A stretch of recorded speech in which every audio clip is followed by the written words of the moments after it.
RS मुख्य परीक्षा में विज्ञान विषय के योगदान से आप सभी भली भांति परिचित हैं और इसी क्रम में आज हम इस मुख्य परीक्षा के प्रश्न पत्र द्वितीय का जो एक इम्पॉर्टेंट टॉपिक है जिसको हम विज्ञान एवं प्रौद्योगिकी के नाम से जानते हैं उसका एक महत्वपूर्ण भाग पूरा करेंगे। तो ये मैराथन कक्षा होगी जिसमें हम दैनिक जीवन में भौतिकी अर्थात फिजिक्स इन एवरीडे लाइफ वाले टॉपिक को कवर अप करने वाले हैं। तो चलिए शुरुआत करने से पहले हम इसका जो सिलेबस है उस पर ध्यान दे लेते हैं कि कौन कौन से टॉपिक्स हमको जो है इसमें कवर करने हैं। तो यहाँ जैसा कि आप देख सकते हैं इस टॉपिक में आपको पढ़ना है गुरुत्वाकर्षण, पहला टॉपिक आपका पूरा। दूसरा टॉपिक इसमें आता है मानव नेत्र तथा दोष, तो परावर्तन के नियमों को पढ़ते हुए। उसके बाद में तीसरा टॉपिक आता है थर्मोडाइनमिक्स, ऊष्मा का। फिर उसके बाद में स्टैटिक और इलेक्ट्रिक करंट को हम पढ़ेंगे। इसके बाद में हम चुंबकत्व या मैग्नेटिज्म का जो गुण होता है उसके बारे में बात करेंगे और जो वैद्युत चुंबकत्व है इस गुण पर भी चर्चा करेंगे। इसके बाद बारी आती है ध्वनीय एवं विद्युत चुंबकीय तरंगों की, ये पूरा टॉपिक कवर करेंगे। फिर चुंबकीय अनुनाद इमेजिंग और अंत में बात आएगी नाभिकीय चुंबकीय अनुनाद की और नाभिकीय विखंडन तथा संलयन की। इसके साथ ही हम रेडियो धर्मिता वाला जो टॉपिक है इसको भी इसी के साथ में कवर अप करने वाले हैं। तो एक ही कक्षा में हम इस पूरे के पूरे कंप्लीट जो है टॉपिक को कवर करेंगे, तो आप अंत तक इसमें बने रहें। अच्छी कक्षा लगे तो इसे लाइक और शेयर भी कर देवें। अब देखते हैं कि पिछली बार जब आपका पेपर हुआ था 2021 का, तो उसमें इस पोर्शन से कितने नंबर के प्रश्न आए थे। तो आप यहाँ देख सकते हैं पहला प्रश्न ही आपका जो है फिजिक्स से था। 2 नंबर का प्रश्न नाभिकीय विखंडन और संलयन की परिभाषा के रूप में पूछा गया था, ठीक है। इसके बाद में आपका जो अगला प्रश्न इसी पोर्शन से पूछा गया है वो है आपके मानव आँख की जो कार्य प्रणाली है उसका वर्णन करते हुए दृष्टि के अपवर्तक दोष और उनके सुधारात्मक उपाय की व्याख्या। 10 नंबर का प्रश्न आया। तो कुल मिलाकर के आपका जो 70 मार्क्स का ये पोर्शन है इसमें से आपके 12 मार्क्स जो है आपके सीधे सीधे भौतिकी वाले पोर्शन से पूछे गए। तो इस बार भी आप उम्मीद करके चलिए कि लगभग इतना ही पोर्शन आपको इस बार भी पूछा जा सकता है। चलिए तो शुरुआत करते हैं हमारे पहले टॉपिक के साथ जो है ग्रेविटेशन। बिना समय व्यतीत किए, टाइम हमारे पास में बहुत कम है, ठीक है, तो उस हिसाब से आप इसको तैयार करें। तो गुरुत्वाकर्षण या ग्रेविटेशन की बात करें, ये एक प्रकार का बल है। सबसे पहले आप समझ लें गुरुत्वाकर्षण क्या है, एक प्रकार का फोर्स है, बल है, ठीक है। और ये बल कहाँ काम करता है, ये बल काम करता है 2 पिंडों के बीच में। 2 पिंड जो कि एक निश्चित दूरी r पर रखे हुए हों और इनका द्रव्यमान m1 और m2 है, तो इन दोनों के बीच में एक आकर्षण बल काम करता है और इसी आकर्षण बल को गुरुत्व आकर्षण बल कहते हैं, ठीक है। गुरुत्व मतलब गुरु यानी बड़ा, मतलब कितना बड़ा वो तत्व है उसके आधार पर वो जो आकर्षण लगाता है वही दरअसल गुरुत्वाकर्षण कहलाता है। तो परिभाषा आप सिंपली लिख सकते हैं कि 2 कणों के बीच में कार्य करने वाले पारस्परिक आकर्षण को गुरुत्वाकर्षण कहते हैं और इसकी वजह से जो बल उत्पन्न होता है इसके लिए हम ग्रेविटेशनल फोर्स या फोर्स ऑफ ग्रेविटेशन शब्द का प्रयोग करते हैं। बिल्कुल स्पष्ट शब्दों में आप ये परिभाषा लिख सकते हैं। आगे बढ़ते हैं। अगला हमारा है न्यूटन का सार्वत्रिक गुरुत्वाकर्षण का नियम। तो न्यूटन ने इस गुरुत्वाकर्षण के बल पर बहुत जो है काम किया। आप सभी जानते हैं एक वृक्ष के नीचे न्यूटन एक दिन बैठा था और एक सेब वहाँ से टूट करके नीचे गिरता है। तो न्यूटन के मन में ये सवाल आता है कि आखिरकार ये जो सेब है ये नीचे की तरफ ही क्यों आ रहा है, ऊपर की तरफ क्यों नहीं जा रहा। इस पर उसने फिर पूरा का पूरा रिसर्च किया, अनुसंधान किया और उस आधार पर उनके द्वारा एक नियम दिया गया जिसका नाम था गुरुत्वाकर्षण का न्यूटन का सार्वत्रिक गुरुत्वाकर्षण नियम। इस नियम के 2 फॉर्मूला आपको ध्यान में रखने हैं। ये जो बल F लग रहा है 2 वस्तुओं के बीच में, ये जो है समानुपाती होता है इन दोनों वस्तुओं के द्रव्यमान के गुणनफल के, ठीक है। मतलब ये बल अगर मान लीजिए आप किसी भी वस्तु के द्रव्यमान में वृद्धि करेंगे, द्रव्यमान क्या होता है ये भी मैं आपको बता चुका हूँ। द्रव्यमान जिसको हम मास बोलते हैं, ठीक है, ये आपके पदार्थ की मात्रा को दर्शाता है। तो पदार्थ और द्रव्यमान में अंतर होता है, ये हम पहले भी हमारे केमिस्ट्री की क्लासेस में पूरा कर चुके हैं। तो पदार्थ की मात्रा को कौन दर्शाता है, आपके द्रव्यमान दर्शाता है, जबकि ये भार से भी अलग होता है क्योंकि भार में कहीं ना कहीं गुरुत्वाकर्षण बल वाला फैक्टर या जो गुरुत्वीय बल होता है उसका फैक्टर भी समाहित होता है, ठीक है। तो द्रव्यमान हर जगह निश्चित होगा, आप पृथ्वी पर रहें चाहे कहीं पर भी चले जाएं द्रव्यमान निश्चित रहता है। तो क्या बोला हमने कि जो फोर्स लगता है 2 वस्तुओं के बीच में, 2 पिंडों के बीच में, वो दोनों वस्तुओं के जो द्रव्यमान है दोनों वस्तुओं के द्रव्यमान के गुणनफल के समानुपाती होता है, ठीक है। और दूसरी तरफ जो उनके बीच की दूरी है उसके ये व्युत्क्रमानुपाती होता है। डी लिख दें, आर लिख दें, जो भी लिखना चाहें आप लिख सकते हैं। मतलब जैसे ही आप थोड़ी दूरी बढ़ाएंगे उसके साथ ही जो बल है वो बहुत तेज़ी से कम होगा, ठीक है। और जितनी दूरी कम होगी उतना ही अधिक बल हमको यहाँ पर देखने को मिलेगा। इसी के आधार पर एक सार्वत्रिक जो नियतांक या समानुपाती नियतांक का प्रयोग करते हुए फॉर्मूला हमारे पास निकल कर आता है F=G, capital G m1 m2 upon D square, जहाँ पर m1 और m2 दोनों पिंडों का द्रव्यमान है और d इन दोनों के बीच की दूरी के रूप में जाना जाता है। यहाँ पर इस समानुपाती नियतांक या g को इंट्रोड्यूस किया जाता है ताकि हम फॉर्मूला क्रिएट कर सकें, और इसीलिए g का मान जब हमको निकालना हो तो हम कैसे निकालेंगे। g का मान निकालने के लिए हमको इस फॉर्मूला में ही बदलाव करना पड़ता है, और अगर हम इस फॉर्मूला को बदलें तो ये किस तरह से बदलेगा आप देखिए।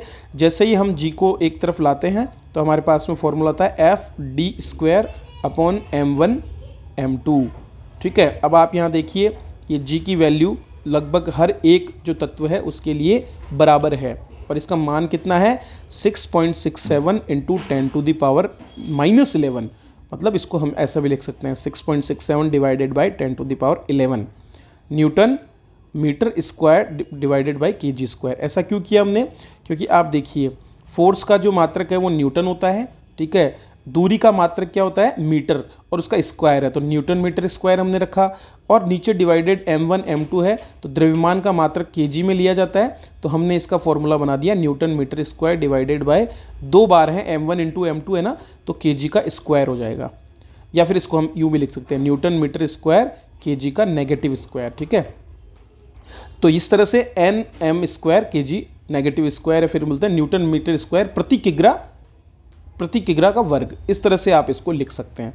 ये आपके जो ग्रेविटेशनल कांस्टेंट है, यूनिवर्सल ग्रेविटेशनल कांस्टेंट, उसका क्या है मात्रक है, ठीक है।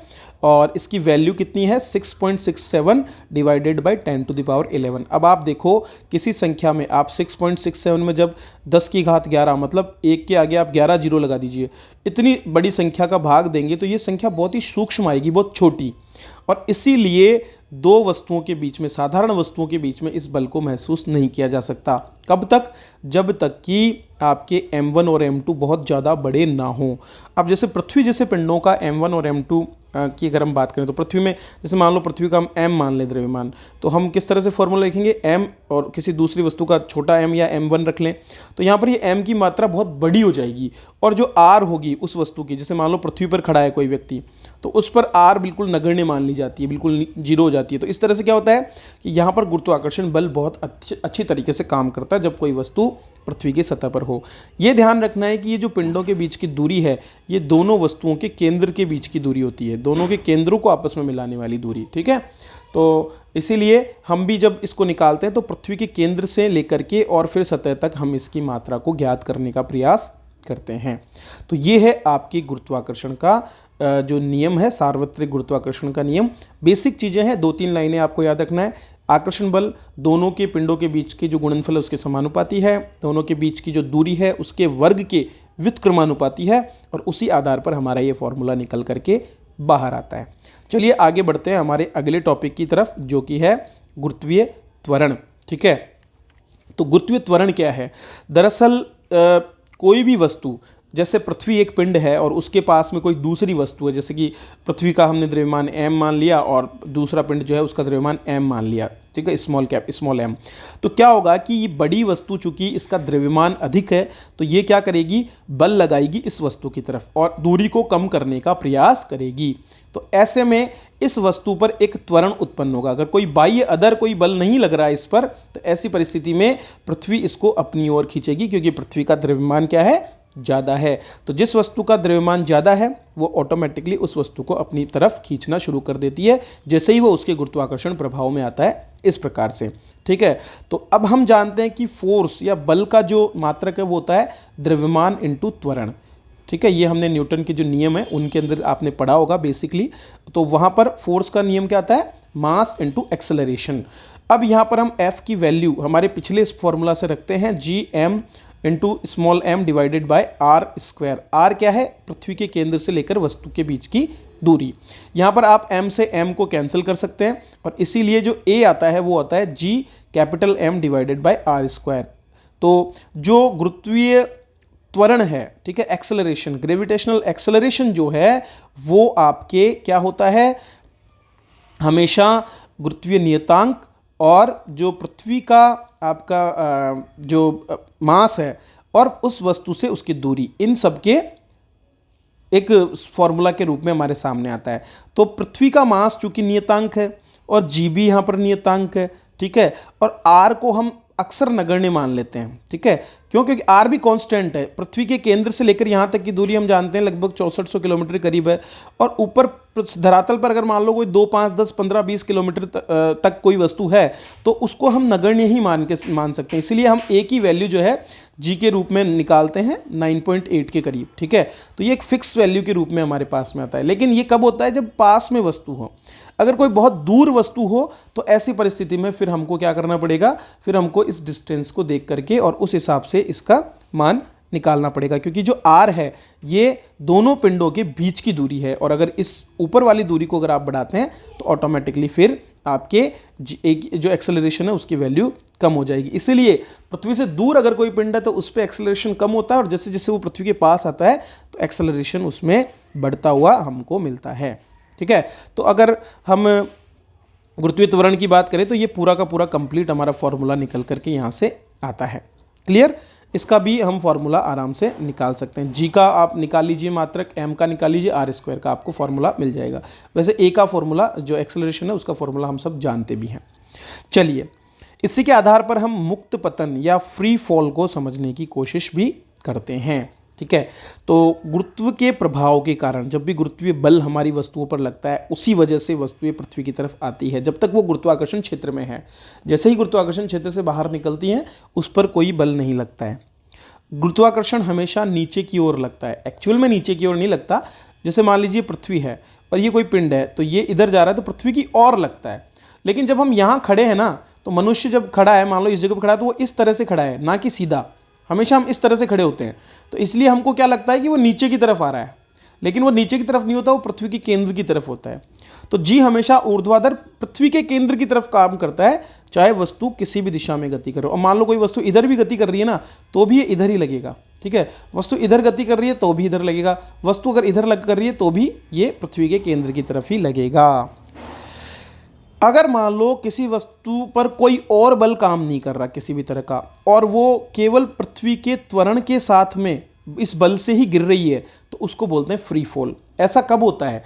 जैसे कि मान लीजिए कोई वस्तु को आप अंतरिक्ष में ले जाते हैं और प्लेन से धक्का मार दो उसको, किसी भी व्यक्ति को, तो जब वो गिर रहा होता है ना, तो अगर हम मान लें कि वायु का प्रभाव नगण्य है, ठीक है, वायु जो है उसका प्रभाव अगर हम नगण्य मान लें, क्योंकि वायु भी घर्षण बल लगाती है ऊपर की तरफ, वापस से उस पर विरोध करती है, तो अगर उसको नगण्य मान ले तो वो वस्तु जब नीचे की तरफ गिरती है तो उस पर एक्सेलरेशन ही काम कर रहा होता है, और इस स्थिति को बोलते हैं मुक्त पतन। ऐसी स्थिति हमको कब देखने को मिल सकती है? लिफ्ट में। आप जब लिफ्ट में खड़े होते हैं तो क्या होता है, लिफ्ट में जब आप अगर मान लीजिए लिफ्ट में, चूंकि लिफ्ट में जब हम गति कर रहे होते हैं तो लिफ्ट का जो धरातल होता है वो हम पर ऊपर की तरफ बल लगा रहा होता है, ठीक है। तो लिफ्ट फ्री फॉल नहीं होती है, लिफ्ट एक उसका धरातल को उसको रोक करके कांस्टेंट स्पीड पर उसको नीचे उतारा जाता है, ठीक है। लेकिन आप देखते हैं कि अगर लिफ्ट का तार टूट जाए तो ऑटोमेटिकली लिफ्ट फ्री फॉल गिरने लगेगी, और ऐसे में व्यक्ति को वहां पर भी क्या है कि फ्री फॉल की स्थिति देखने को मिलती है। अब आता है कि जी के मान में कैसे परिवर्तन होता है। तो जी के मान में ऊंचाई और गहराई दोनों के साथ परिवर्तन होता है। यहां पर आप देखिए जी का जो परिमाण है वो पृथ्वी के, अब यहाँ पर ये फॉर्मूला देखिए, जी का जो हाइट के साथ अगर हम माने तो हाइट के साथ एक फॉर्मूला होता है, जो जी की ओरिजिनल वैल्यू हम मानते हैं उसमें 9.8 जो मानते हैं, उसमें जो रेडियस है पृथ्वी की और जितनी हाइट पर पृथ्वी से वस्तु रखी हुई है उसके साथ में इस फॉर्मूले से हम निकालते हैं 1 + 2h डिवाइडेड बाय r, इस तरह से, ठीक है। और अगर गहराई की बात करें तो गहराई आप यहाँ देखिए, ये पृथ्वी का केंद्र है, पृथ्वी की त्रिज्या r हम मान लें, और कोई वस्तु d गहराई पर अगर नीचे रखी हुई है तो हम g उस d गहराई पर जो निकालते हैं वो कैसे निकालते हैं, g multiply by r minus D divided by r, तो ये भी कम आएगा। तो पृथ्वी पर सबसे ज़्यादा जो गुरुत्वीय बल लगता है या जी जो लगता है वो कहाँ पर लगता है? सतह पर, क्योंकि सतह से ऊपर जाओगे तो हाइट बढ़ेगी, हाइट जैसे ही बढ़ेगी तो ये जी एच का मान कम होएगा, ठीक है, जैसे हाइट को इंक्रीज करोगे तो जीएच कम होगा। इसी तरह से यहाँ पर भी जैसे जैसे डी बढ़ाओगे आप तो आर डी का मान कम होगा, तो आर डी का मान कम होगा तो जी डी का मान भी कम होगा, क्योंकि ये दोनों तो कांस्टेंट है, तो ये परिवर्तनशील है, तो जी डी भी यहाँ पर कम होगा। इस तरह से सतह पर सर्वाधिक गुरुत्वीय बल लगता है, ठीक है, और फिर बाद में आप जैसे जैसे अंदर या ऊपर की तरफ जाते हैं तो जी का मान जो है कम होगा हमेशा, हर स्थिति में, ये आपको ध्यान रखना है। चलिए आगे बढ़ते हैं और इसी टॉपिक को पूरा करते हैं केपलर के ग्रहीय गति के नियमों के द्वारा। दूसरा टॉपिक सीधा आ जाता है। हम वैसे तो आपके आरबीएससी और एनसीईआरटी में जो है और भी बहुत से फॉर्मूलाज दे रखे हैं, लेकिन हमको केवल उतना ही पढ़ना है जितना हमारे परीक्षा में काम आने वाला है। तो हम उन फॉर्मूलाज का डिराइव नहीं करेंगे, सीधा हम इनको याद कर लें तो ज़्यादा बेहतर है। तो अगर आपको मान लो इनमें से पूछ भी ले तो आप फॉर्मूला अगर याद है तो आप आराम से इसमें वैल्यू रख करके और आंसर निकाल सकते हैं। तो केपलर के ग्रहीय गति के नियम दरअसल ये दर्शाते हैं कि कोई भी एक पिंड किसी दूसरे पिंड के चारों ओर किस प्रकार से गति करता है। अक्सर क्या होता है, हम देखते हैं कि पृथ्वी जो है वो सूर्य के चारों तरफ गति करती है, सूर्य जो चंद्रमा जो है वो पृथ्वी के चारों तरफ गति करता है। तो इस तरह से अलग अलग प्रकार के पिंड जो है गति करते हैं पिंडों के आसपास। तो बड़ा पिंड जो होता है वो छोटे पिंडों को अपने चारों ओर गति करने की स्थिति में रखता है। तो सूर्य के चारों ओर भी हमारे ग्रह गति करते हैं, और इसीलिए केपलर ने 3 नियम दिए हैं कि इन नियमों का पालन प्रत्येक स्थिति में किया जाता है। तो सबसे पहले तो पहला नियम इन्होंने क्या बोला कि सूर्य के चारों ओर ग्रहों का जो गतिपथ है वो दीर्घ वृत्ताकार है। वृत्त हम किसको बोलते हैं, बिल्कुल इस तरह से ये गोल वृत्त होता है, तो एक केंद्र होता है और उससे बराबर दूरी पर आर दूरी पर, जिसको हम उसकी त्रिज्या बोलते हैं, कोई भी पिंड गति करता है तो इसको वृत्ताकार गति बोलेंगे। लेकिन अगर मान लो कोई पिंड इस तरह से गति ना करके और इस प्रकार के 2 जो गोले हैं, ठीक है, यहां पर देखिए, अगर मान लीजिए अब कोई पिंड इस वाले मार्ग पर गति कर रहा है, इस वाले मार्ग पर, ठीक है, तो ये दीर्घ वृत्ताकार गति हो गई जिसमें 2 वृत्त होते हैं, ठीक है। तो 2 वृत्त के 2 फोकस होंगे, एक फोकस F1 यहां पर हो जाएगा और एक फोकस F2 यहां पर हो जाएगा। तो ये नियम कहता है कि सूर्य के चारों ओर ग्रह इस दीर्घ वृत्ताकार परिधि में गति करते हैं, और जो सूर्य है ना वो कहां पर स्थित होगा, इनमें से किसी एक फोकस पर स्थित होगा। ये केवल सूर्य के बारे में नहीं है, और भी जो तारे हैं उनके बारे में भी ये स्थिति हमको देखने को मिलती है, ठीक है, क्लियर है। चलिए, तो अब पहला नियम आपको समझ में आ गया। इस चित्र में भी आप देख सकते हैं कोई ग्रह जो गति कर रहा है सूर्य के चारों ओर, सूर्य एक फोकस पर स्थित है, दूसरा फोकस यहां पर है, ठीक है, F1 पर मान लो, ये F2 हो गया, और यहां से ये चारों तरफ इसकी गति करता था। पहला नियम कि सूर्य के चारों ओर ग्रह गति दीर्घ वृत्ताकार पथ में करते हैं, सूर्य किसी एक फोकस पर विद्यमान होता है। अब दूसरा नियम क्या बोलता है, दूसरा नियम कहता है कि सूर्य से ग्रह तक जो खींची गई रेखा है वो समान अवधि में समान क्षेत्रफल समाहित करती है। अब आप यहां पर देखिए, मान लीजिए कोई पिंड है, वो पिंड आपका ए बिंदु से लेकर के और बी बिंदु तक गति कर रहा है। तो मान लो पृथ्वी इसकी चारों तरफ गति कर रही है, ये देखिए यहां तक पहुंचती है ये।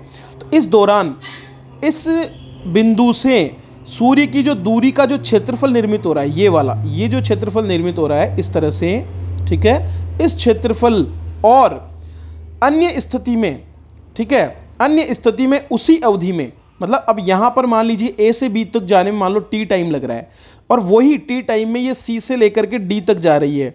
तो ऐसी परिस्थिति में क्या होगा, यहां पर ये जो क्षेत्रफल बना रही है पृथ्वी सूर्य के साथ में दूरी का, ये दोनों क्षेत्रफल बराबर होंगे। मतलब क्या हो गया आपका, मान लो इसको ओ मान लेते हैं, तो ओ सी डी, ठीक है, सीओडी या डीओसी जिसको हम बोलेंगे, सीओडी और एओबी, ये दोनों क्षेत्रफल क्या होंगे, बराबर होंगे। एओबी कौन सा हो गया, एओबी, इस तरह से यहां से ये वाला जो क्षेत्रफल है ये, और ये जो आपका ग्रे कलर में क्षेत्रफल दिख रहा है, ये दोनों की मात्रा बराबर होगी। अब ऐसा कब हो पाएगा, जब पास की स्थिति में ये सी से लेकर के डी तक की दूरी ज्यादा होनी चाहिए, ठीक है, तभी जाकर के क्षेत्रफल ज्यादा होगा। इसका मतलब क्या होगा कि जब भी कोई ग्रह सूर्य के पास में होता है दीर्घ वृत्ताकार पथ पर, तो वो समान अवधि में अधिक दूरी तय करता है, और जब वो दूर होता है तो समान दूरी में समान समय में कम दूरी तय करता है। ये भी आपको इससे समझना है। तो ये जो दूसरा नियम है वो क्या बोलता है कि जब भी सूर्य के कोई ग्रह चक्कर लगाते हुए पास में आता है तो वो अधिक दूरी तय करता है, मतलब उसकी गति तेज हो जाती है, ठीक है। और वहीं पर यदि सूर्य उससे ज़्यादा दूरी पर चला जाएगा तो उसी अवधि में उसके द्वारा तय की गई दूरी कम होगी, अर्थात उसकी गति भी धीमी हो जाएगी। क्लियर है। अब इसी समय को लेकर के एक फॉर्मूला तीसरे नियम में उन्होंने दिया है कि किसी भी ग्रह का सूर्य के चारों ओर एक परिक्रमा पूरा करने में जो लगने वाला समय है, जिसको हम पूरा टी मान लें, तो इसका जो वर्ग है वो सूर्य से इसकी औसत दूरी का व्युत्क्रमा, उसके घन के व्युत्क्रमा समानुपाती होता है। मतलब जो समय का वर्ग है वो औसत दूरी के घन के समानुपाती माना जाता है। तो T square is proportional to r cube. अब जैसे सूर्य और पृथ्वी के बीच की दूरी कितनी है, 14 करोड़ 96 लाख है, ठीक है, किलोमीटर हम मान लेते हैं। तो उसके आधार पर हम देखें तो यहाँ पर ये टी स्क्वायर की वैल्यू और आर क्यूब की वैल्यू में समानुपाती वाला संबंध हमको देखने को मिलता है। ये है आपका तीसरा नियम केपलर का ग्रहीय गति का। तो हो सकता है आपको सीधा प्रश्न यहाँ से पूछ लिया जाए, क्योंकि केपलर के ग्रहीय गति के नियम पर पहले भी प्रश्न पूछे जा चुके हैं परीक्षाओं में, तो यहाँ से भी आपको प्रश्न पूछा जा सकता है। ये बहुत इंपॉर्टेंट सेकंड पॉइंट है जो आपको इसमें याद होना चाहिए। अब हम बात करेंगे पृथ्वी के पलायन वेग की। ठीक है, पलायन वेग का मतलब क्या है, इसको आप एक पिक्चर से समझ सकते हैं। मान लीजिए ये हमारी पृथ्वी है, ठीक है, और यहाँ पर कोई पिंड है।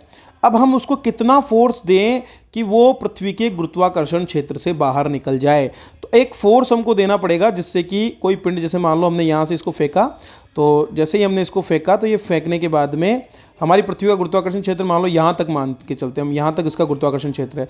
तो ये एक ऐसी स्थिति में कि ये गुरुत्वाकर्षण क्षेत्र से बाहर निकल के और फिर चाहे तो पृथ्वी के चारों तरफ चक्कर लगा सकता है, नहीं तो चाहे तो यहाँ से बाहर भी जा सकता है। जिस तरह से आपने देखा होगा कि अगर हम मंगल पर कोई ग्रह भेजते हैं, ठीक है, मंगल पर कोई भी उपग्रह भेज रहे हैं या फिर किसी तरह का सैटेलाइट, किसी भी चीज़ को हम भेज रहे हैं, कोई यान भेज रहे हैं, तो वो कैसे जा पाएगा, जब उसको पलायन वेग जो है उससे ज़्यादा वेग दिया जाएगा। ठीक है, ये पलायन वेग को कैसे निकाला जाता है, तो सिंपल सी बात, इसके पोटेंशियल एनर्जी से निकाला जाता है। आप सभी जानते हैं कि पोटेंशियल एनर्जी जो है वो फोर्स इनटू डिस्टेंस होता है, ठीक है, जिसको हम आर मान करके चलते हैं। तो आप जानते हैं फोर्स का फॉर्मूला हम यहाँ से रख सकते हैं जी एम इंटू वो जो प्रोडक्ट है उसका आर स्क्वायर इंटू आर। तो यहाँ से आर कैंसिल हो जाएगा और यू की जगह हम हाफ एम वी स्क्वायर भी रख सकते हैं। ठीक है, जो हमारी ऊर्जा होती है उसको हम इस तरह से दिखाते हैं। यहाँ से आप एम से एम को क्रॉस कर सकते हैं, तो वी स्क्वायर कितना आ जाता है हमारे पास, G M into 2 divided by R. और यहाँ पर अगर हम इसका अंडर रूट लेंगे तो क्या हो जाएगा, under root 2 G M divided by r. इस तरह से आप इस फॉर्मूला को निकालते हैं। तो हमारे पास जो वी एस्केप वेलोसिटी आती है वो कितनी आती है, 2 G M divided by r. अब यहाँ पर इसका फॉर्मूला हम निकाल करके, और जो पृथ्वी के लिए है वो निकलता है 11.2 किलोमीटर प्रति सेकंड। ठीक है, इस स्पीड से हमको किसी वस्तु को पृथ्वी से फेंकना पड़ेगा, तब जा कर के और हमारे पास में क्या है, ये वैल्यू सामने आती है 11.2 किलोमीटर प्रति सेकंड। तो पृथ्वी के गुरुत्वाकर्षण से पूरी तरह से बाहर निकलने के लिए जिस न्यूनतम वेग की आवश्यकता होती है उसे पलायन वेग कहते हैं। अगर हम इससे कम पर भेजेंगे, मान लो 10 किलोमीटर प्रति सेकंड से भेजोगे ना, तो ये वापस से नीचे की तरफ गिर जाएगा, बाहर नहीं निकल पाएगा। तो इतना वेग कम से कम हमको किसी भी उपग्रह को पृथ्वी के गुरुत्वाकर्षण क्षेत्र से बाहर निकालने के लिए चाहिए होता है। इसको हम एस्केप वेलोसिटी के नाम से भी जानते हैं। तो ये एक और पॉइंट आपसे पूछा जा सकता है। अब बात आती है अगली चीज़ की, वो है द्रव्यमान और भार। ये भी मैं आपको पहले बता भी चुका हूँ और बता देता हूँ। तो द्रव्यमान के बारे में मैंने बात की है। द्रव्यमान वस्तु में पदार्थ की मात्रा को दर्शाता है। तो जड़त्व का माप है ये, ठीक है, उसमें जितनी चीज़ें समाहित है, ठीक है, उसको हम द्रव्यमान कहते हैं। तो द्रव्यमान किसी पदार्थ का वह मूल गुण है जो किसी शुद्ध बल के प्रभाव में उस पदार्थ के त्वरण का विरोध करता है। उस पर अगर आप कोई भी बल लगाओगे, हटाओगे, तो उसका विरोध करता है। कोई और बल ना हो, आपने कोई बल लगा दिया, जैसे मान लो कोई वस्तु रखी हुई है पृथ्वी के साथ में, इस पर आप कोई भी बल लगाते हैं तो उसका मास जो है ना, उसकी वजह से ही वो इसको प्रतिरोध करता है, उसको धक्का देने में। सरल भाषा में क्या बोलेंगे कि द्रव्यमान से हमें वस्तु के वजन और गुरुत्वाकर्षण के प्रति उसके आकर्षण का पता लगता है। तो कोई भी वस्तु का जो वेट है वो एक्चुअल में उस पर लगा हुआ बल ही है। यहाँ पर अंतर देखिए, द्रव्यमान m से दर्शा रहे हैं, लेकिन जो बल या वेट है ना वो फोर्स है जितना उस पर लगा। अब जैसे गुरुत्वाकर्षण के क्षेत्र में कोई वस्तु है तो वो फोर्स जो वेट के बराबर होगा वो क्या होगा, m इंटू जी। ठीक है, तो जो गुरुत्वाकर्षण बल लगा वो और प्लस उस पर उसका द्रव्यमान, क्योंकि हमने जो फॉर्मूला निकाला है G M into m upon r square. तो अब आप इसमें देख लो, इसको हम निकाल लेते हैं अलग, तो ये इसको हम a बोलते हैं, तो इसलिए m इंटू जी हम इसको कहते हैं। तो सतह पर g की वैल्यू 9.8 होती है। तो जो मास उसमें है उसी के आधार पर हम उसका वेट भी निकाल सकते हैं। द्रव्यमान का SI मात्रक क्या होता है, किलोग्राम, ठीक है। जबकि भार का ऐसा ही मात्रा क्या होता है, न्यूटन। तो आप जो हमारा हम बोलते हैं कि उसमें वेट 60 किलोग्राम है, तो ये एक्चुअल में द्रव्यमान होता है, जबकि भार जो है उसको न्यूटन में मापा जाता है। तो पृथ्वी की सतह पर वस्तु का भार 1 किलोग्राम द्रव्यमान की मान लो कोई वस्तु है, तो पृथ्वी की सतह पर उसका भार कितना होगा, 9.8 न्यूटन। जबकि चंद्रमा पर ये 1/6 कम हो जाएगा, क्योंकि चंद्रमा पर जो जी की वैल्यू है ना वो 1/6 कम हो जाएगी। तो मास तो सेम है, जी की वैल्यू जैसे 1/6 होगी तो यहाँ पर भी आपको 9.8 में डिवाइडेड बाई 6 करना पड़ेगा, ठीक है। तो जो भी वैल्यू आती है 6 कम 6 36 1.6 के करीब जो है न्यूटन में ये वैल्यू वहाँ पर चंद्रमा पर आती है। तो दोनों में अंतर आप समझ लो, द्रव्यमान हमेशा निश्चित रहेगा और ये संहति को दर्शाता है, किसी भी वस्तु में पदार्थ की मात्रा कितनी है उसको दर्शाता है। जबकि भार उस किसी वस्तु पर गुरुत्वाकर्षण की वजह से लगने वाले बल को कहते हैं हम। तो हम कई बार बोलते हैं कि मेरा भार जो है 60 kg है, वो गलत है, वो भार नहीं है, वो द्रव्यमान होता है हमारा 60 kg, ठीक है। चलिए, भार को हम न्यूटन में मापते हैं। भारहीनता क्या होती है, तो भारहीनता के लिए मैंने आपको पीछे बताया था, जब हम फ्री फॉल की स्थिति में होते हैं तब हम भारहीनता की स्थिति में भी आ जाते हैं। तो किसी वस्तु के भार का अनुभव क्यों होता है, उस वस्तु पर लगाए हुए बल की वजह से। अब संपर्क में मान लो लिफ्ट है, अगर फर्श है, फर्श में धरती से जुड़ा हुआ है, तो हमको अपना भार इसलिए महसूस हो रहा है क्योंकि हमारे पर उतना ही बल हमारे यहाँ पर लगाया जा रहा है, ठीक है। अगर मान लो कोई लिफ्ट जी त्वरण से नीचे गिरेगी तो व्यक्ति के पैरों पर लिफ्ट उतना ही प्रतिक्रिया बल लगाती है, ठीक है। और इस वजह से हमको अपना भार महसूस होता है, एक बल महसूस होता है हमारे ऊपर। लेकिन मान लो फ्री फॉल हो, धराधड़ चीज़ गिर रही है, तो उसमें हमको क्या महसूस होगा, भारहीनता की स्थिति महसूस होगी। अगर हम किसी कृत्रिम उपग्रह में हैं तो वहाँ पर जी होता ही नहीं है, तो जी होगा ही नहीं तो क्या होगा, वस्तु पर भारहीनता हमको लगेगी। इसलिए अंतरिक्ष यात्री भारहीन होते हैं, बिल्कुल फ्रीली वो जो है मूव कर सकते हैं यान के अंदर, ठीक है। चंद्रमा पृथ्वी का उपग्रह है, लेकिन चंद्रमा पर मनुष्य भारहीनता का अनुभव नहीं करता है। क्यों? क्योंकि चंद्रमा का द्रव्यमान ज़्यादा है, ठीक है, और इसलिए वहाँ पर भी एक आकर्षण बल लगता है। 1/6 तो लगता ही है हम पर, इसलिए चंद्रमा पर भी हमको व्यक्ति को भार महसूस होता है उपग्रह होने के बावजूद हमको। क्योंकि अगर मान लो चंद्रमा छोटा होता है, जैसा कि हम कृत्रिम उपग्रह में जाते हैं, तो वहाँ पर उसका कृत्रिम उपग्रह का अपना कोई द्रव्यमान इतना प्रभाव नहीं डाल रहा है मनुष्य पर, इसलिए वहाँ पर हम फ्री फॉल महसूस करते हैं। लेकिन चंद्रमा चूंकि पृथ्वी का लगभग 1/6 द्रव्यमान रखता है, इसलिए वहाँ पर हमको एक भार महसूस होता है, और इसी के लिए हम बोलते हैं चंद्रमा पर व्यक्ति का भार। तो ये आपका पहला टॉपिक गुरुत्वाकर्षण हमारा पूरा होता है। चलिए तो दोस्तों, अब शुरुआत करते हैं हमारे दूसरे टॉपिक की, जो है मानव नेत्र। गत वर्ष इस टॉपिक में से आपको 10 अंकों का प्रश्न पूछा गया है, तो आप ये सोच करके टॉपिक को ना छोड़ देवें कि इस बार नहीं पूछा जाएगा।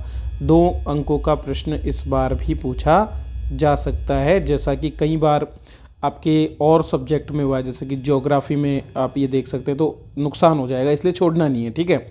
तो नेत्र क्या है आप सभी जानते हैं। नेत्र हमारे मानव शरीर का ही एक भाग है, जो हमको संपूर्ण विश्व को देखने में जो है मदद करता है। तो हमारी जो एक इंद्री के रूप में भी इसको बोलते हैं, ज्ञान इंद्री है ये, ठीक है। तो इंद्री के रूप में ये काम करता है। तो इसकी बनावट हम सभी जानते हैं मानव नेत्र की। मानव नेत्र का कुछ हिस्सा हमको बाहर से दिखाई देता है, जिसको हम बाहरी भाग बोलते हैं, और कुछ हिस्सा अंदर की ओर होता है, जिसको हम आंतरिक भाग कहते हैं। बाहरी भाग को आप सभी जानते हैं। बाहरी भाग अगर हम देखें अपनी आँख को सामने की तरफ से, तो हमें इसका जो हिस्सा है वो कुछ इस तरह की, अगर हमारी आँख हम मान के चलें तो हम देखते हैं कि अधिकांश हिस्सा इसका श्वेत रंग का होता है। इस हिस्से के बीच में आप देखते हैं ब्लैक रंग में आपके इस तरह से एक हिस्सा पूरा का पूरा बना होता है, इस तरह से, ठीक है। तो ये दूसरा हिस्सा हो गया, और फिर इसके बीच में अंदर अगर आप देखें तो एक छेद सा आपको दिखाई देता है, बिल्कुल गोल सा, ठीक है। तो यहाँ पर अगर हम बात करें तो इस हिस्से में से जो ये पहला सबसे बाहरी भाग है, इसको हम बोलते हैं श्वेत पटल या फिर दृढ़ पटल, ठीक है। अब चूंकि हम आँख को सामने की तरफ से ही देख पाते हैं, जबकि आँख अपने आप में पूरा एक गोला है, ठीक है, जो इस तरह से बिल्कुल एक गोल जैसा गेंद होता है उस तरह की होती है। मूवीज़ में आपने आँख को अगर बाहर निकलते हुए देखा है किसी हॉरर मूवी में, तो आप जानते होंगे इस चीज़ को। तो आँख का ये बाहर का एक उभरा हुआ हमको एक ही हिस्सा दिखाई देता है, पूरी आँख एक गोल गेंद की तरह जो है बनी होती है, और उसके सबसे बाहरी भाग को हम देख पाते हैं। तो ये श्वेत पटल जो है ये सफ़ेद रंग का होता है, मांसपेशियों से बना होता है, ठीक है। और अपारदर्शी होता है, मतलब इसमें से कहीं भी प्रकाश हमारी आँख में नहीं जाता है। हमारी आँख में प्रकाश जाने का एकमात्र रास्ता होता है हमारी आँख की पुतली, जहाँ से ये प्रकाश जाता है। तो श्वेत पटल प्रकाश को रोकता है और आँख का जो गोला है उसको ढक के रखता है। और चूंकि ये बिल्कुल सफ़ेद होता है इसलिए इसको श्वेत पटल भी कहते हैं, और दृढ़ होता है और आँख की सुरक्षा करता है इसलिए इसको दृढ़ पटल भी कहा जाता है। इसके बाद में अब हमारी आँख का जो अगला भाग होता है उसको बोलते हैं कॉर्निया। ये जो ब्लैक कलर का जो भी आपको हिस्सा दिख रहा होता है, इसके बाहर की तरफ एक परत होती है जो पारदर्शी होती है। तो दृढ़ पटल के सामने उभरा हुआ भाग ये होता है, पारदर्शी होता है। तो पीछे जो ब्लैक आपको दिखता है, या फिर कुछ लोगों के नीले रंग की होती है, कुछ लोगों के भूरे रंग की होती है, ठीक है, उस हिस्से की बात नहीं कर रहा हूँ। उसके आगे का एक पारदर्शी पूरा गोल भाग होता है जिसमें से हमको वो अंदर वाला जो रंग है वो भी दिखाई देता है। तो ये पारदर्शी भाग जिससे प्रकाश नेत्र में जाता है, इसको हम क्या बोलते हैं, कॉर्निया के नाम से जानते हैं, पूरा का पूरा। तो जितना भी सफ़ेद के अलावा जितना भी हिस्सा आपको दिख रहा है उसके बाहर एक प्रोटेक्टेड लेयर होती है पारदर्शी, उसी पारदर्शी परत के लिए जो शब्द प्रयोग किया जाता है उसको कॉर्निया के नाम से जाना जाता है। कॉर्निया के पीछे दो हिस्से होते हैं, एक होता है आपका परितारिका या आइरिस। आइरिस कॉर्निया के पीछे का एक पर्दा होता है और इसका रंग जो है ना अलग अलग होता है, मतलब कोई काले रंग की होती है कई लोगों की, अब जैसे हमारे अक्सर काला रंग दिखाई देता है, कुछ लोगों की नीली होती है, जैसे ऐश्वर्या राय, एंजेलिना जॉली, इनकी नीले रंग की आंखें हैं। कुछ लोगों की आंखें भूरे रंग की होती है, ठीक है, कुछ लोगों की आंखें इसमें ग्रे कलर की होती है। तो ये अलग अलग व्यक्तियों के हिसाब से अलग अलग होता है। अब ये आइरिस क्या करती है, ये आइरिस इस तरह से फैली होती है, ठीक है। तो ये क्या करती है, ये छोटी या बड़ी हो सकती है। आपने भी देखा होगा, कभी आप अपनी आंख पर टॉर्च मार के देखिए, जैसे ही आप टॉर्च मारेंगे आप देखेंगे आपकी आंख सिकुड़ जाएगी। तो ये जो आइरिस होती है, ये जो परितारिका होती है, ये समंजन करने योग्य होती है। तो ये अपने आप को बड़ा या छोटा कर सकती है। जब ये अपने आप को ज़्यादा सिकोड़ लेती है तो प्रकाश जो हमारी आंख में जा रहा है वो कम हो जाएगा क्योंकि जगह कम बचेगी, और जब ये फैल जाती है तो यही गोला जो है और ज़्यादा चौड़ा ये कर देती है। तो इससे क्या होता है, आसानी से ज़्यादा मात्रा में प्रकाश जाता है। ऐसा कब होगा, तो जब वातावरण में प्रकाश की मात्रा ज़्यादा है तब ये सिकुड़ जाएगी, ठीक है। जैसे टॉर्च डालने पर जैसे तेज़ी से प्रकाश जब हमारी आंख में पड़ता है तो आंख को ज़्यादा मात्रा के प्रकाश से बचाने के लिए क्या होता है, ये हमारा आइरिस सिकुड़ जाती है, ठीक है। और जैसे ही हम अंधेरे कमरे में जाते हैं तो ये जो है थोड़ी चौड़ी हो जाती है ताकि ज़्यादा मात्रा में, क्योंकि प्रकाश कम होता है अंधेरे कमरे में, तो हम देखते हैं थोड़ी देर बाद में हमको वस्तुएं दिखाई देती हैं अंधेरे कमरे में। उसका कारण भी यही होता है। क्लियर है।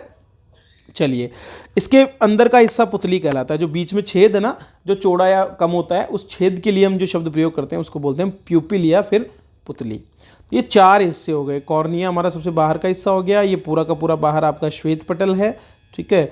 उसके बाद में कॉर्निया के अंदर की तरफ अगर हम देखें तो हमारा यहाँ पर आइरिस और बीच में छेद के रूप में पुतली होती है।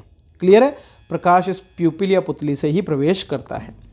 अब इसके अंदर अगर हम चलें तो इसके अंदर के भागों में सबसे पहले आपके आता है नेत्र लेंस। ये देख सकते हैं आप यहाँ पर चित्र में इस जगह दिखा रखा है। तो नेत्र लेंस जो है ये एक प्रकार का पारदर्शी लेंस होता है और ये टिका होता है सिलियरी मांसपेशियों के बीच में। यहाँ पर देखिए आप, मैं कलर कर देता हूँ इसको रेड कलर से। ये जो आप देख रहे हैं ना, ये आपकी मांसपेशियाँ हैं, इनको सिलियरी मांसपेशियाँ बोलते हैं। क्या बोलते हैं, सिलियरी मांसपेशियाँ बोलते हैं। इन रेड कलर की मांसपेशियों के बीच में ही आपका नेत्र लेंस स्थित होता है। तो ये एडजस्ट कर सकती हैं सिलियरी मांसपेशियाँ, और ये क्या करती हैं, कई बार प्रेशर डालती हैं। तो नेत्र लेंस हमारा क्या होता है, फ्लेक्सिबल होता है। अगर इस तरह से देखिए कि इसको, ये एक नेत्र लेंस, इस पर अगर आप यहाँ से जोर देंगे, प्रेशर करेंगे तो ये दब करके कैसा हो जाएगा, इस तरह का हो जाएगा, मोटा थोड़ा सा इस तरह हो जाता है ये, अगर आपने प्रेशर दिया तो। लेकिन अगर प्रेशर रिलीज़ कर देंगे तो ये वापस से अपनी उसी स्थिति में चला जाता है।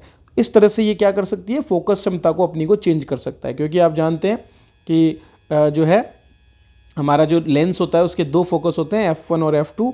तो अगर आप इसको जैसे ही दबाएंगे तो फोकस में पास में आ जाएगा, और जैसे ही इसको ढीला छोड़ेंगे तो फोकस दूर चला जाएगा। इस तरह से ये काम करता है।